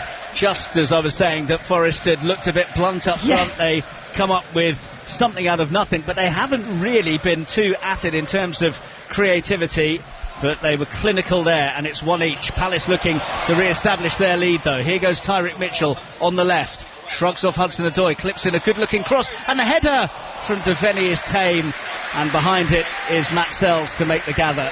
Yeah, he has to try and generate power as the ball comes in from Mitchell on the left-hand side. It's sort of clipped into him, and he's in a good position, but there's no power on the cross, so he has to try and generate that power on the header and go straight to the goalkeeper. Lacroix for Palace gets the header towards halfway. Gibbs-White can heave it forwards. Richards underneath it, and now Sankare can find Gibbs-White. So we played nearly an hour, and it's all square. Forest getting back on terms courtesy of Callum Hudson-Odoi, and Palace will be kicking themselves about some of those earlier opportunities. You think about the fact that Mark Gay had that header on the stroke of half-time that came off the post that would have made it 2-0. Yeah, absolutely, but this is what Forest do. They are so clinical. When they get an opportunity, they take it. How many times did we say that last season? Long booming ball forwards, which Palace felt should have led to an offside call, which didn't come. Mark Gay can advance down the left side of the defence for Palace. Needs an option, makes a motion as in to say, someone come and help me out. Someone does in the shape of Lacroix, so Richards can pop it to Munoz. Right wing-back area for Crystal Palace. Forest buoyed by that leveller from Callum Hudson-Odoi a short time ago. Henderson smacks it long up towards Mateta. He and Milinkovic again having a real jostling match as Anderson wins it for Forest and pops it to the left, and Dan and Doy. Forest getting numbers forwards now, and Doy having a dart at Munoz into the area and then sort of beat himself as he tried to spin away inside the area, but he's wrestled it back from Ismail Assar, and Forest have got it with Murillo. Murillo now short pass to Elliot Anderson. Nuno Espirito Santo prowling around the edge of his technical area at the moment, and his side looking to try and turn this game on its head. They came from 1-0 down against Palace here in May. Beretta scored a penalty, and they equalised just a few minutes later. It's taken a bit longer for them to get parity today, but it is one each once again, but we still have half an hour of this game left to play. Here is Gibbs-White. Palace just look a little bit disorientated after conceding that goal. Yeah, they'd be really disappointed with that because the shape has been good, the way that they've kept switched on throughout. That was just a switch off. Wood could be in here, and his effort is saved by Henderson, although the flag is raised. Good flick on by Morgan Gibbs-White. Chris Wood with the smack goalwards, which Henderson was fully behind. Yeah, it was just a delivery into the box, a really good flick on. I think he was just offside. It's very, very tight. But as Gibbs-White flicks the ball on, the first one to react is Chris Wood. He takes a snapshot, and good save in the end. I think VAR would have needed to have inspected that had Chris Wood actually been able to find the net. Forest have got it, and there's a few groans from the Palace fans who feel that the Eagles have just lost their way since the concession of that equaliser to Callum Hudson-Odoi, and Forest have got a free kick for a challenge by Ismail Assar over on the far side from us. The left wing as Forest look at things. Sarr just inquiring what he did wrong in the connection with Nico Williams there. Yeah, I think we're just watching now on the replay, and I don't know if it's just a bit of a clumsy challenge, wasn't it? Just goes in behind Nico Williams and goes through him to win the ball. That was the right decision. So, free kick for Nottingham Forest, tight to the left touchline, and as is always the case really with football, goals change games, and now you feel that Forest have the belief and look the more likely to score the next goal in this game if there is one. And they've got a trio of players waiting over this free kick, which is, as I say, over on the left, and they've knocked it short, which allows Gibbs-White to play inside to Ola Aina. Aina wide to Gibbs-White on the left again. Here's Dan Doy by the corner of the penalty area. Flicked wide for Hudson-Odoi to whip in a dangerous-looking ball, which Lacroix is underneath and deals with really well. Yeah, it's really good defending, and just watching Hudson-Odoi and Doy on the other side, they keep swapping sides, and I think that's causing Palace problems. Cross that's deflected, should be Henderson's, and he's gathered it safely with Sankare loitering, but doesn't have an obvious out ball to get it out with. so has to roll it short to Mark Gay. 63 gone. Palace 1, Forest 1. Palace in front through Ismail Assar in the first half, but Callum Hudson-Odoi with a rapid counter has got Forest back on terms as a long, hopeful ball forwards. Daniel Munoz was chasing, and Nico Williams has gone down and is not moving too well at all. I'm not sure if that was an awkward fall or if something else happened there. Yeah, I think it was an awkward fall, Mark, and it's a little bit of a worry here because Munoz straight away called for assistance. They both go up for a challenge. It's a diagonal ball to them both, and they both go up. And yeah, he comes down, Williams, and yeah, it must just be some sort of an awkward fall. You just hope that he's going to be okay. Yeah, it's Palace who are looking at making a change first, though, by the looks of it. There's some activity down on their bench right now, but Forest might have to make an enforced change of their own with the way that Nico Williams is looking. He's got his hand on his head, and the medics are clutching his knee at the same time. Looks a little bit concerning, doesn't it? Yeah, I think so. I think when a player goes down and they stay still and they just hold on to the part that they've hurt, you always worry that it's a little bit more serious than, you know, just a little tweak. But you just hopefully he's sort of sat up now, and I think the physios and the doctors have been testing everything to make sure everything seems okay. Well, Palace are making a change here, and Roman Esse is going to come on, his first minutes of the campaign. Here he is now the man who was signed from Millwall in January, scored within seconds of his Premier League debut against Brentford here in a 2-1 defeat, but found game time a bit limited after that. He now gets his first minutes on the pitch. 7 Premier League appearances last season, 1 start, 1 goal and 1 assist, and he replaces Justin Devenny. Yeah, and I think it's just going to be like for like. I think he'll go into that similar position that Devenny held, and he's a young man with lots of potential. Like you say, game time's been limited for him, but yeah, the Millwall fans certainly speak highly of him and the potential that he's got. So Nico Williams looks like he is going to be okay by the looks of things, and has managed to shrug off that problem as he just gingerly starts to go through some stretching on that knee that he appeared to injure. Gay comes out to deal with Chris Wood as the ball was fired down the right channel towards him. Oliver Glasner reworking his tactical plans, deep in conversation with his coaching staff, writing out positions and moving around the pins to show what he wants from his team. And interesting moment there where Mark Gay was pulled back. Anthony Taylor had turned his head though and was telling Nico Williams he could come on, but fortunately for him, his assistant on this near side, Gary Bezic, was able to flag and give Palace the free kick. So sign of the officials actually working well in tandem there. Good teamwork, that's what you want. Well, good teamwork from Forest has got them back level. They haven't created too much, but as Sue was saying, they don't need many opportunities. They tend to profit when the odd one comes their way. And Callum Hudson-Odoi seizing upon a ball through the middle that Palace will be disappointed they didn't deal better with. Mark Gay playing him on, and then the strength that Hudson-Odoi had to hold off his man and then steer in beyond Dean Henderson, which means that with a quarter of the match left to play, it's on a knife edge.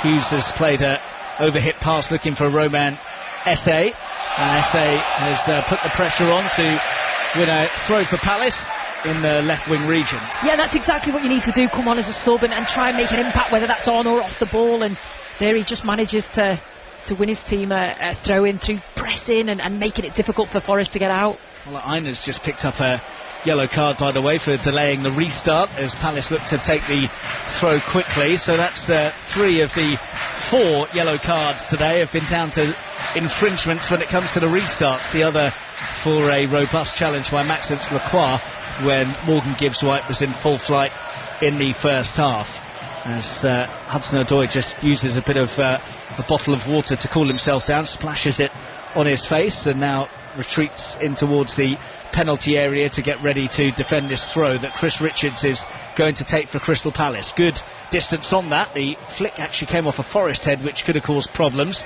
Back in towards the penalty spot region. Hughes nods it forwards, and Hughes is in there again and goes over under pressure. He's won the ball well though and nearly slipped it through for Esse. Now it's Maxence Lacroix. Lower cross goal, could have gone anywhere. Forest survive, but that was dangerous. Mitchell, Hughes, Esse turning inside the area, and now the whistle goes for a foul Forest's way. Well, it was unfortunate for Crystal Palace there. They thought that they'd got the second goal. It was good play on the left-hand side. Esse was involved in it. The ball goes into him. He's got his back to goal and he just flicks it round the corner. The delivery comes in, and in the end it's really good defending from Nottingham Forest, because it could have gone anywhere. I think it was Murillo that ends up clearing it, but it's one of those where his body shape's all wrong. It could have gone goalwards. It doesn't. It manages to go out wide, but good pressure from Crystal Palace. Too much pressure though, because like I say, they have conceded the free kick. Mark Gay was across to discuss the incident with Anthony Taylor. Morgan Gibbs wide as well. We know there's a clampdown this season that only the captains are supposed to go and speak to the referees, and players that aren't captains that get involved can pick up a caution. So they both adhered to the rules there as Forest take the free kick long, and Chris Wood's flick is to no one in particular, so it's going to be a throw for Palace, which they have taken now. Tyrick Mitchell with a risky crossfield pass which has been cut out, and Forest quickly forwards with Dan and Doy back into the centre circle, and Elliot Anderson for Forest. 1-1 with Palace, 20 minutes left to play at Selhurst Park. Hudson-Odoi on the right wing for Forest, the man who got the leveller, darts at Mitchell, gets beyond Mitchell and gets the cross in handily. It's a good ball, well defended by Munoz, and Munoz has gone down clutching his head. Players gone on for now, and Esse with a pass forwards for Ismaila Sarr to chase. Sarr going after it, and I think Anthony Taylor's thinking about stopping proceedings, is he?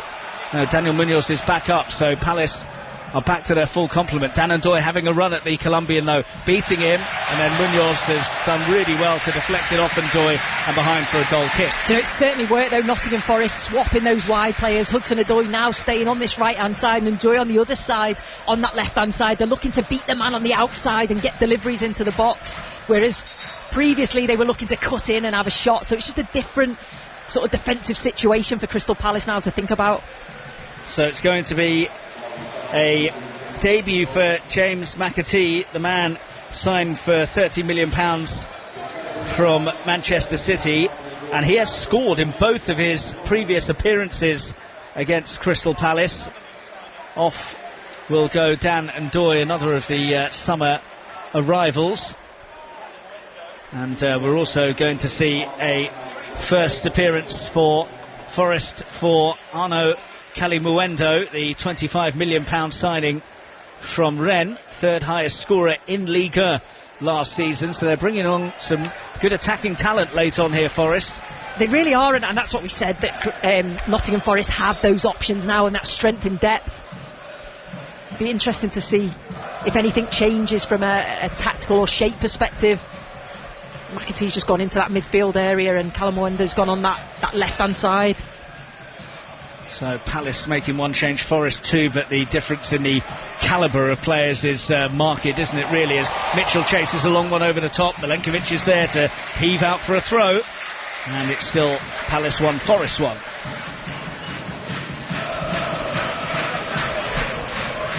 On halfway then for Palace, which Mitchell waits to take the throw. Back to Mark Gay. Gay closed down by Chris Wood, challenge from behind, which is ridden by Gay. Then Mitchell waits for it, and it comes off McAtee and out for a throw. Here is Mark Gay just inside the Forest half, and it's broken for Gibbs White, who's fed Chris Wood, and this could be dangerous. Chris Wood though just hesitated, plays it in field now to Anderson, who shuffles it forwards to Gibbs White, who doesn't intervene because he knew he would have been offside. James McAtee has it for Forest, rolls it backwards to Ola Aina. Aina with a chance to get the ball in, but instead opts for a crossfield pass to Murillo. Murillo forwards to the feet of the new arrival, and now it's Ola Aina once again. Back to James McAtee, and already they've injected a bit of energy and urgency, haven't they, Sue? Yeah, they have. Straight away McAtee wants to get on the ball. We know how comfortable he is in possession. And then, Colin Moanu will certainly look to get involved as much as he can, making those runs forward and stretching the play. Forest lose out though, just outside the penalty area. And here come Palace with Roman Esse, who's chopped there by Morgan Gibbs-White. Palace want a yellow card from Gibbs-White, and Anthony Taylor's just content to give the free kick. Yeah, I think it was just a foul.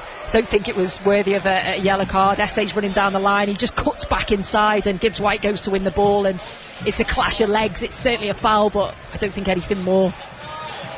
And Gibbs-White gets away with that one. Just to tidy up, it was Ndoye and Hudson Ndoye who were withdrawn for Kali Muendo and McAtee.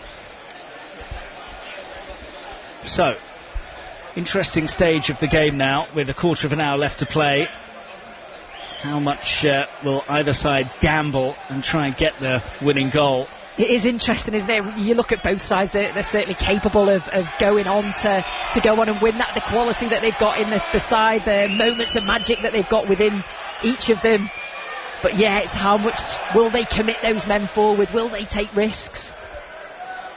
Well, 15 minutes left to play at Selhurst Park, and Elliot Anderson was looking a bit stricken, but is okay to continue. He's having to go off the pitch though as Palace get ready to take this free kick tight to the near side. Adam Wharton gives a cross symbol with his arms as they take the set piece, which is short for Adam Wharton, and Wharton now with a swirling ball in. Sells comes a long way and makes a very good gather.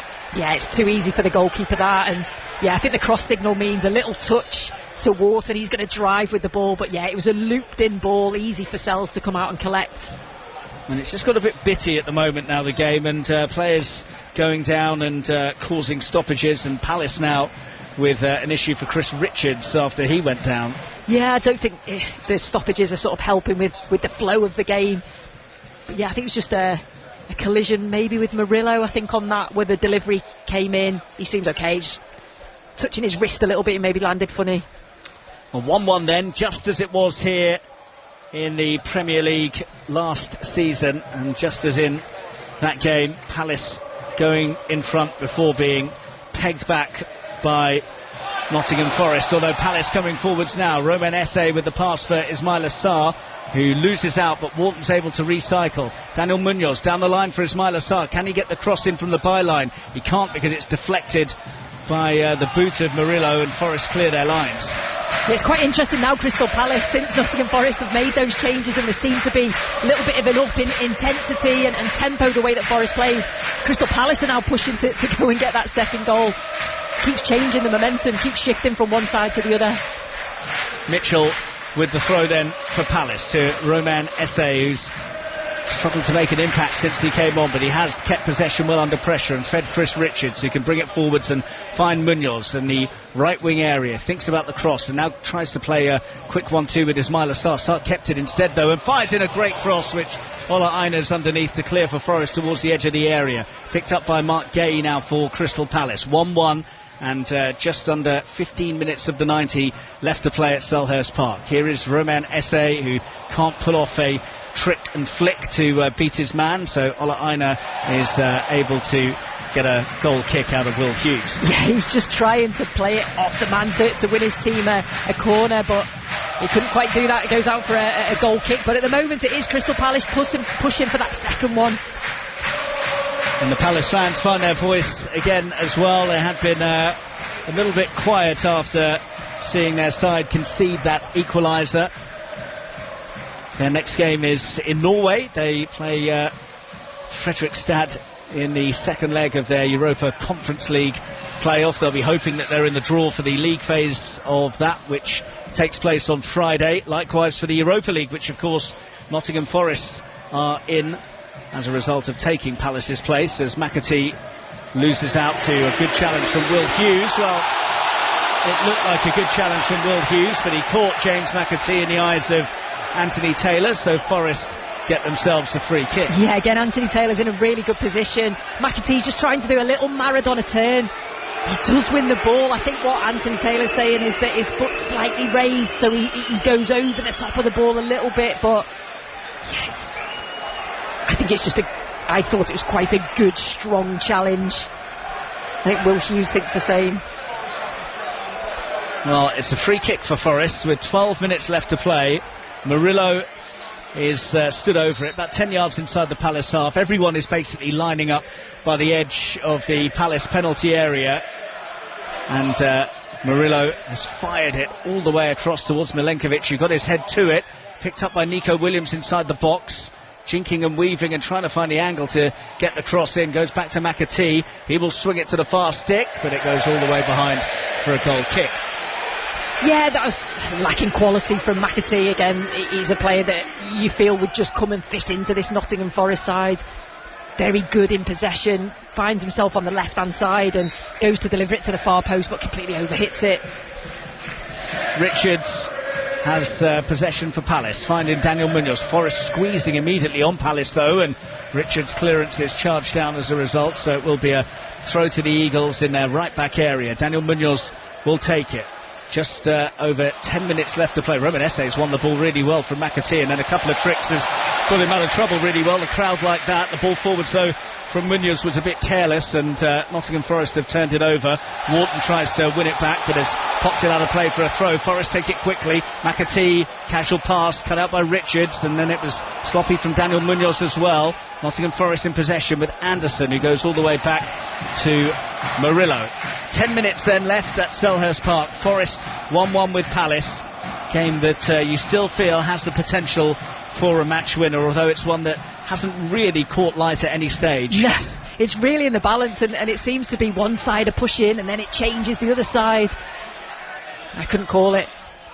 Sue Smith with us on 5 Sports Extras. Don't forget, we've got full commentary of Fulham against Manchester United still to come for you. That is live from 4:30 with John Murray and Clinton Morrison. But here at Selhurst Park, it's a little bit of an edgy close to the game. Both sides heading for a point at the moment, but you get the feeling they're wary that they could end up with all three or end up with nothing. And I think that's the difficulty, isn't it? Do you go and start taking risks and potentially lose the game?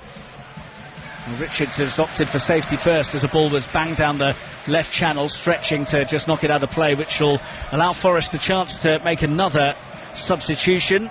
And coming on for them now will be another of their new signings, Amari Hutchinson, who joined for a club record £37.5 million from Ipswich Town, is on for Morgan Gibbs-White. He's a good young player. Hutchinson certainly showed his potential. And I think, you know, it's one of those, Gibbs-White is such a talent, and when he gets on the ball, you always think that something's going to happen. I'm surprised that he's coming off when you do need a goal. But it'll be interesting to see Hutchinson now if he goes into that number 10 role, that sort of free role that Gibbs-White operates in, just behind Chris Woods. So Forest have made 4 changes, 3 changes now rather, and all 3 have been new signings, and Jefferson Lerma is on for Crystal Palace here as Adam Wharton departs, and that will add a bit more steel to the heart of that midfield, which maybe suggests that Palace are content to try and hold on for a point. Yeah, it does, yeah, unless Adam Wharton's felt something, or, you know, is fatigued. They're thinking about midweek as well. They've switched off here from the throw. Anderson could be in business, gets towards the byline. Now recycles. Nico Williams, low flat ball in, which Jefferson Lerma's underneath. Immediate piece of action for him after coming on from the bench. Williams now coming infield for Forest. Goes back to Sankare, who knocks it square to Ola Aina. Now it's Hutchinson, his first touch in a Forest shirt. It's a good looking ball in, but Lacroix judged it really well. Sankare picks up the rebound though, and here goes Nico Williams. Goes wide to the left hand side. Anderson looking for the angle to get the cross in, which he has done, and Lacroix was brave to get there where the boots were flying, and now Will Hughes has been involved in a clash of heads here. Anthony Taylor immediately blowing and waiting for the medics to come on. Will Hughes very brave there. Yeah, he was, and had to be, and a real clash of heads. Anthony Taylor straight away calls for the medics. Both of the players went down initially. Looks like Will Hughes has got up now. But yeah, we were speaking about the changes that have come on for Nottingham Forest, and yeah, Hutchinson's come to the right hand side, and McAtee's just gone in that number 10 role just behind Chris Wood, and it was him that nearly got on the end of it, but for a really good defender for Crystal Palace.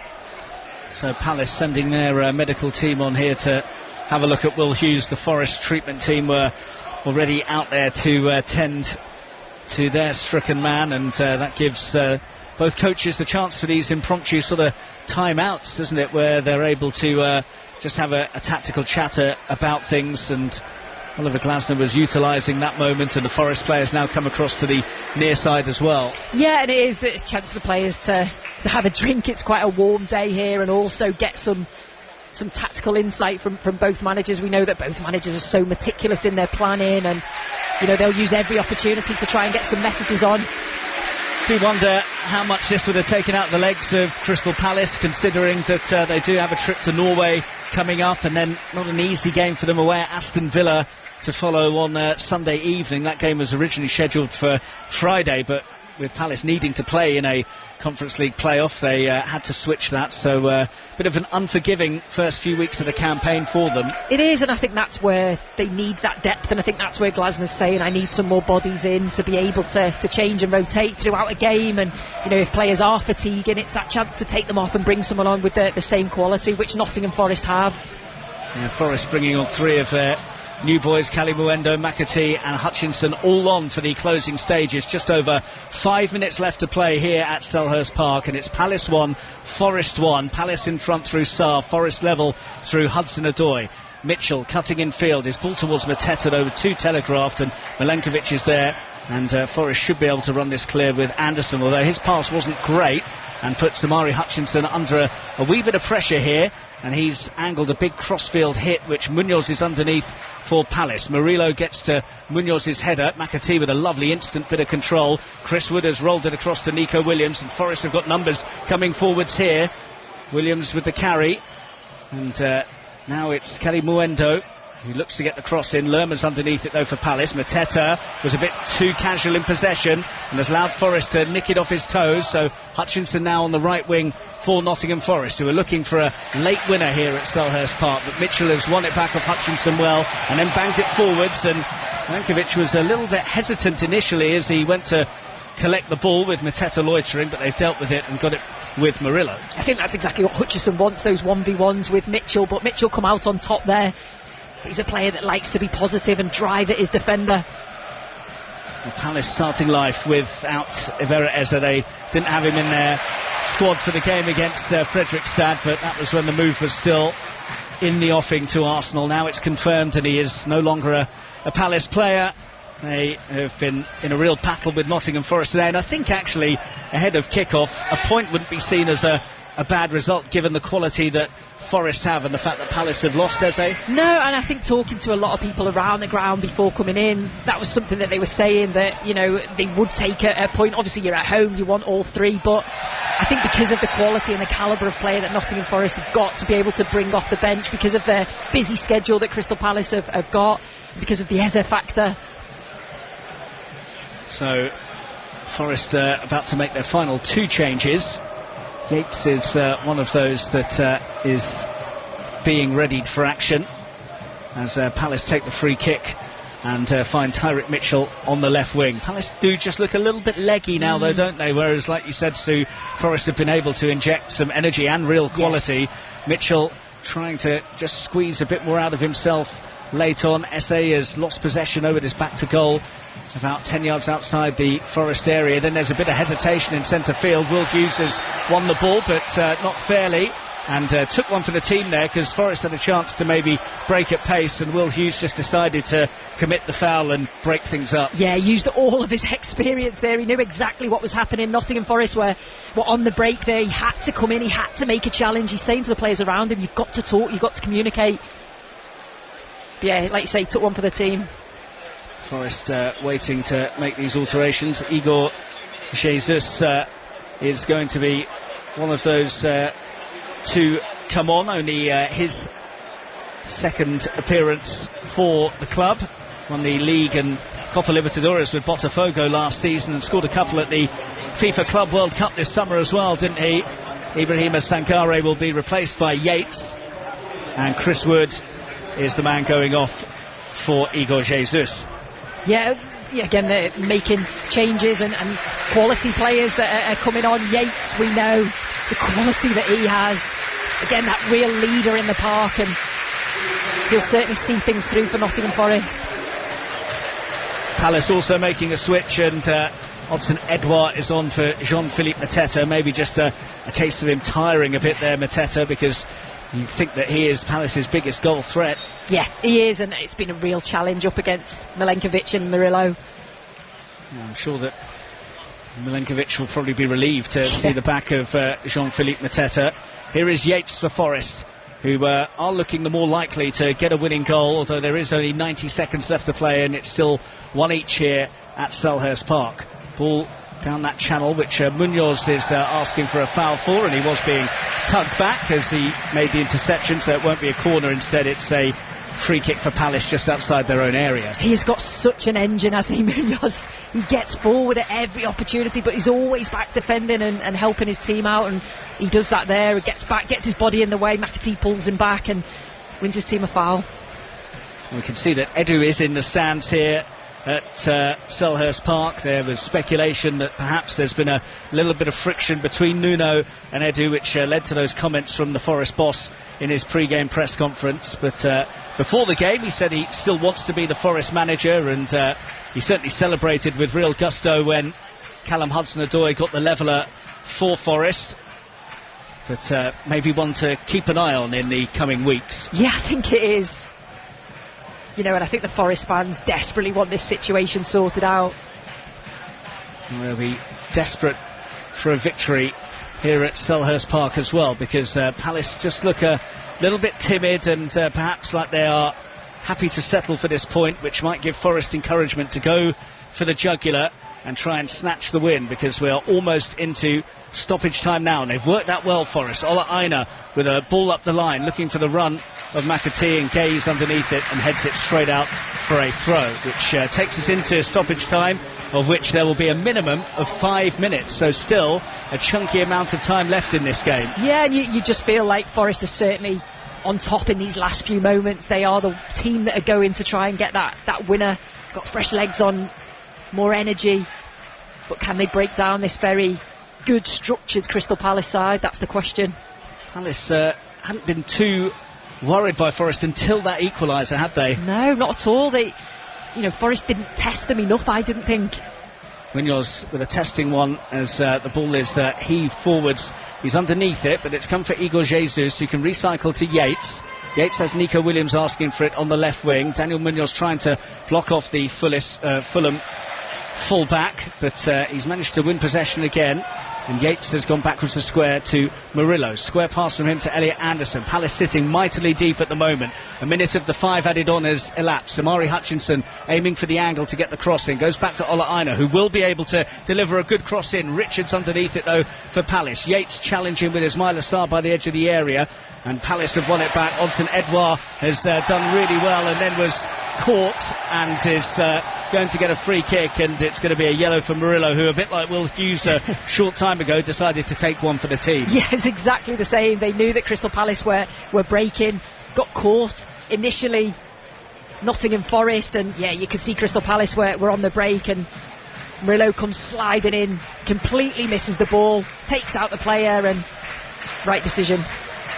So free kick for Crystal Palace, and it will be Dean Henderson who will take it well outside of his area here, and it will go long from the Palace keeper up towards Daniel Munoz, but unchallenged header, and then a levering of Will Hughes off the ball allows Palace to have a throw in on the halfway line. Anthony Taylor was just stopping it for something. We've had 2 of the 5 added minutes so far, still 1-1, but Forest now bursting forwards with Murillo. Ball through the centre, could be a chance here. Igor Jesus is on to it, the angle's tight, he's gone for goal and hit the bar. So close to a Forest winner. McAtee now round the corner, Hutchinson's wide.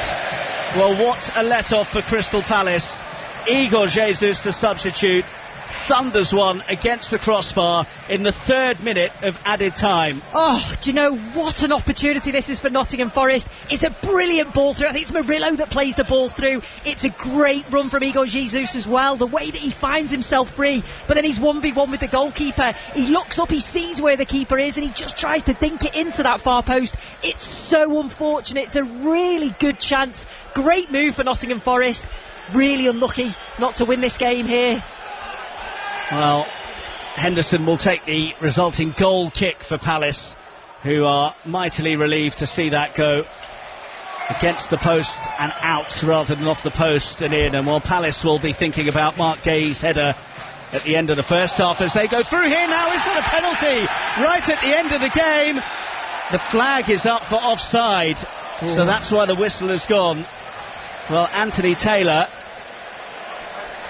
I think, is perhaps relieved that the offside decision means that he didn't have to make a decision about a penalty. Yeah, I totally agree with that. It's a long throw comes in and he is offside. I'm just looking at the replay now as the ball gets put through. I think that would have been a penalty as well. Sarr does so well. He just strays offside, but that initial touch just takes him across the defender. Murillo. VAR are just checking this to Murillo pulls him back, doesn't have he? a look at whether it might have been a penalty kick. They are checking it for offside, which means that they must think that there is something in it. Oh, it looks so tight here. Oh, do you know he might be onside? There's a different angle that we've just been shown. I actually think he might be onside. This could potentially be a penalty. No, nothing in it. Offside is the call, but what do I know? think that what we gleaned from that is that had he been onside, there might have been an inspection. Yeah, I'm just surprised that they were then checking if it was a penalty. You'd have surely thought they'd have checked the offside first. If he's offside, then you don't need to check the penalty. It was the fact they were looking at the penalty. Thought he must have been on. Clear as mud, as ever, in these situations. Well, Forest so close to winning it, and then Palace thinking they might have had a late penalty, but instead it remains one each as Lacroix's ball through and Hutchinson over the top from close range with a massive chance to win the game for Forest again. Well, real action right in the closing stages here, and twice in the 5 minutes of added time Forest have come mightily close to winning it. Oh, well, we said, didn't we, were either side going to try and go for the winner, and both sides look like they're going for it. It's Hutchinson this time, and he makes a really good run from right to centre, gets onto the ball. He's really lively, and once he gets on the ball, I think the goalkeeper does enough to put him off, comes out, narrows the angle, and he just gets underneath it and out. Well, after all the talk before kick-off about off-field matters involving both clubs and the Nottingham Forest manager in particular, it ends in a share of the spoils here at Selhurst Park. Palace in front courtesy of Ismaila Sarr. Forest with one of their rare attacks levelling courtesy of Callum Hudson-Odoi's crisp finish. And then there wasn't too much to shout about after that until stoppage time, when Forest went close twice and Palace might have had a penalty had Ismaila Sarr just checked his run slightly. Overall, though, does a point each feel fair, Sue Smith? I think it does. I think the first half, Crystal Palace probably edged it, didn't they? I thought Nottingham Forest needed to do a little bit more in that second half, which I thought that they did. Crystal Palace will be so disappointed with the goal they conceded. They just switched off. It was a brilliant pass through, but it was too easy for Nottingham Forest to get in, and then, you know, a good finish at that near post. So, yeah, you would probably say overall a point is probably fair for both sides. And looking forwards, though, Forest, there'll be better performances from them to come when you think about the players that they brought on in Hutchinson, McAtee and Cali Muendo and Igor Jesus, who's only played one game. They didn't get too much of a chance today, but their squad is very well stacked. Oh, really well stacked. When you looked at the bench, you just thought, well, if they need to change anything, whether that's a tweak tactically, I know Nuno likes to play his way, but you've got that opportunity to do that with the players that they've got, or you need an impact from the bench, a spark. They've got real strength in depth now, and I think the more time that they spend under Nuno and, you know, getting used to that system and that way of playing, of course that's going to help them moving forward. And just finally, looking at Crystal Palace, we know that Oliver Glasner wants signings, and they do look a bit short, especially when it comes to the bench. But Chelsea and Forest, their first two games up, unbeaten, 2 points on the board. Do you think that's a decent start? I think so, yeah. I think you look at the Community Shield, brilliant result and performance there to go and win that against Liverpool. They've then taken that into the league, obviously winning in the Europa Conference as well. So you add in that extra game. When you look at the starting 11, they've got a very good starting 11. It's just that strength in depth. That's where Glasner needs help. He needs more players in the building to be able to just take the pressure off some of these players. But yeah, I think he'll be relatively happy. I think Glasner's done a brilliant job with this Crystal Palace side.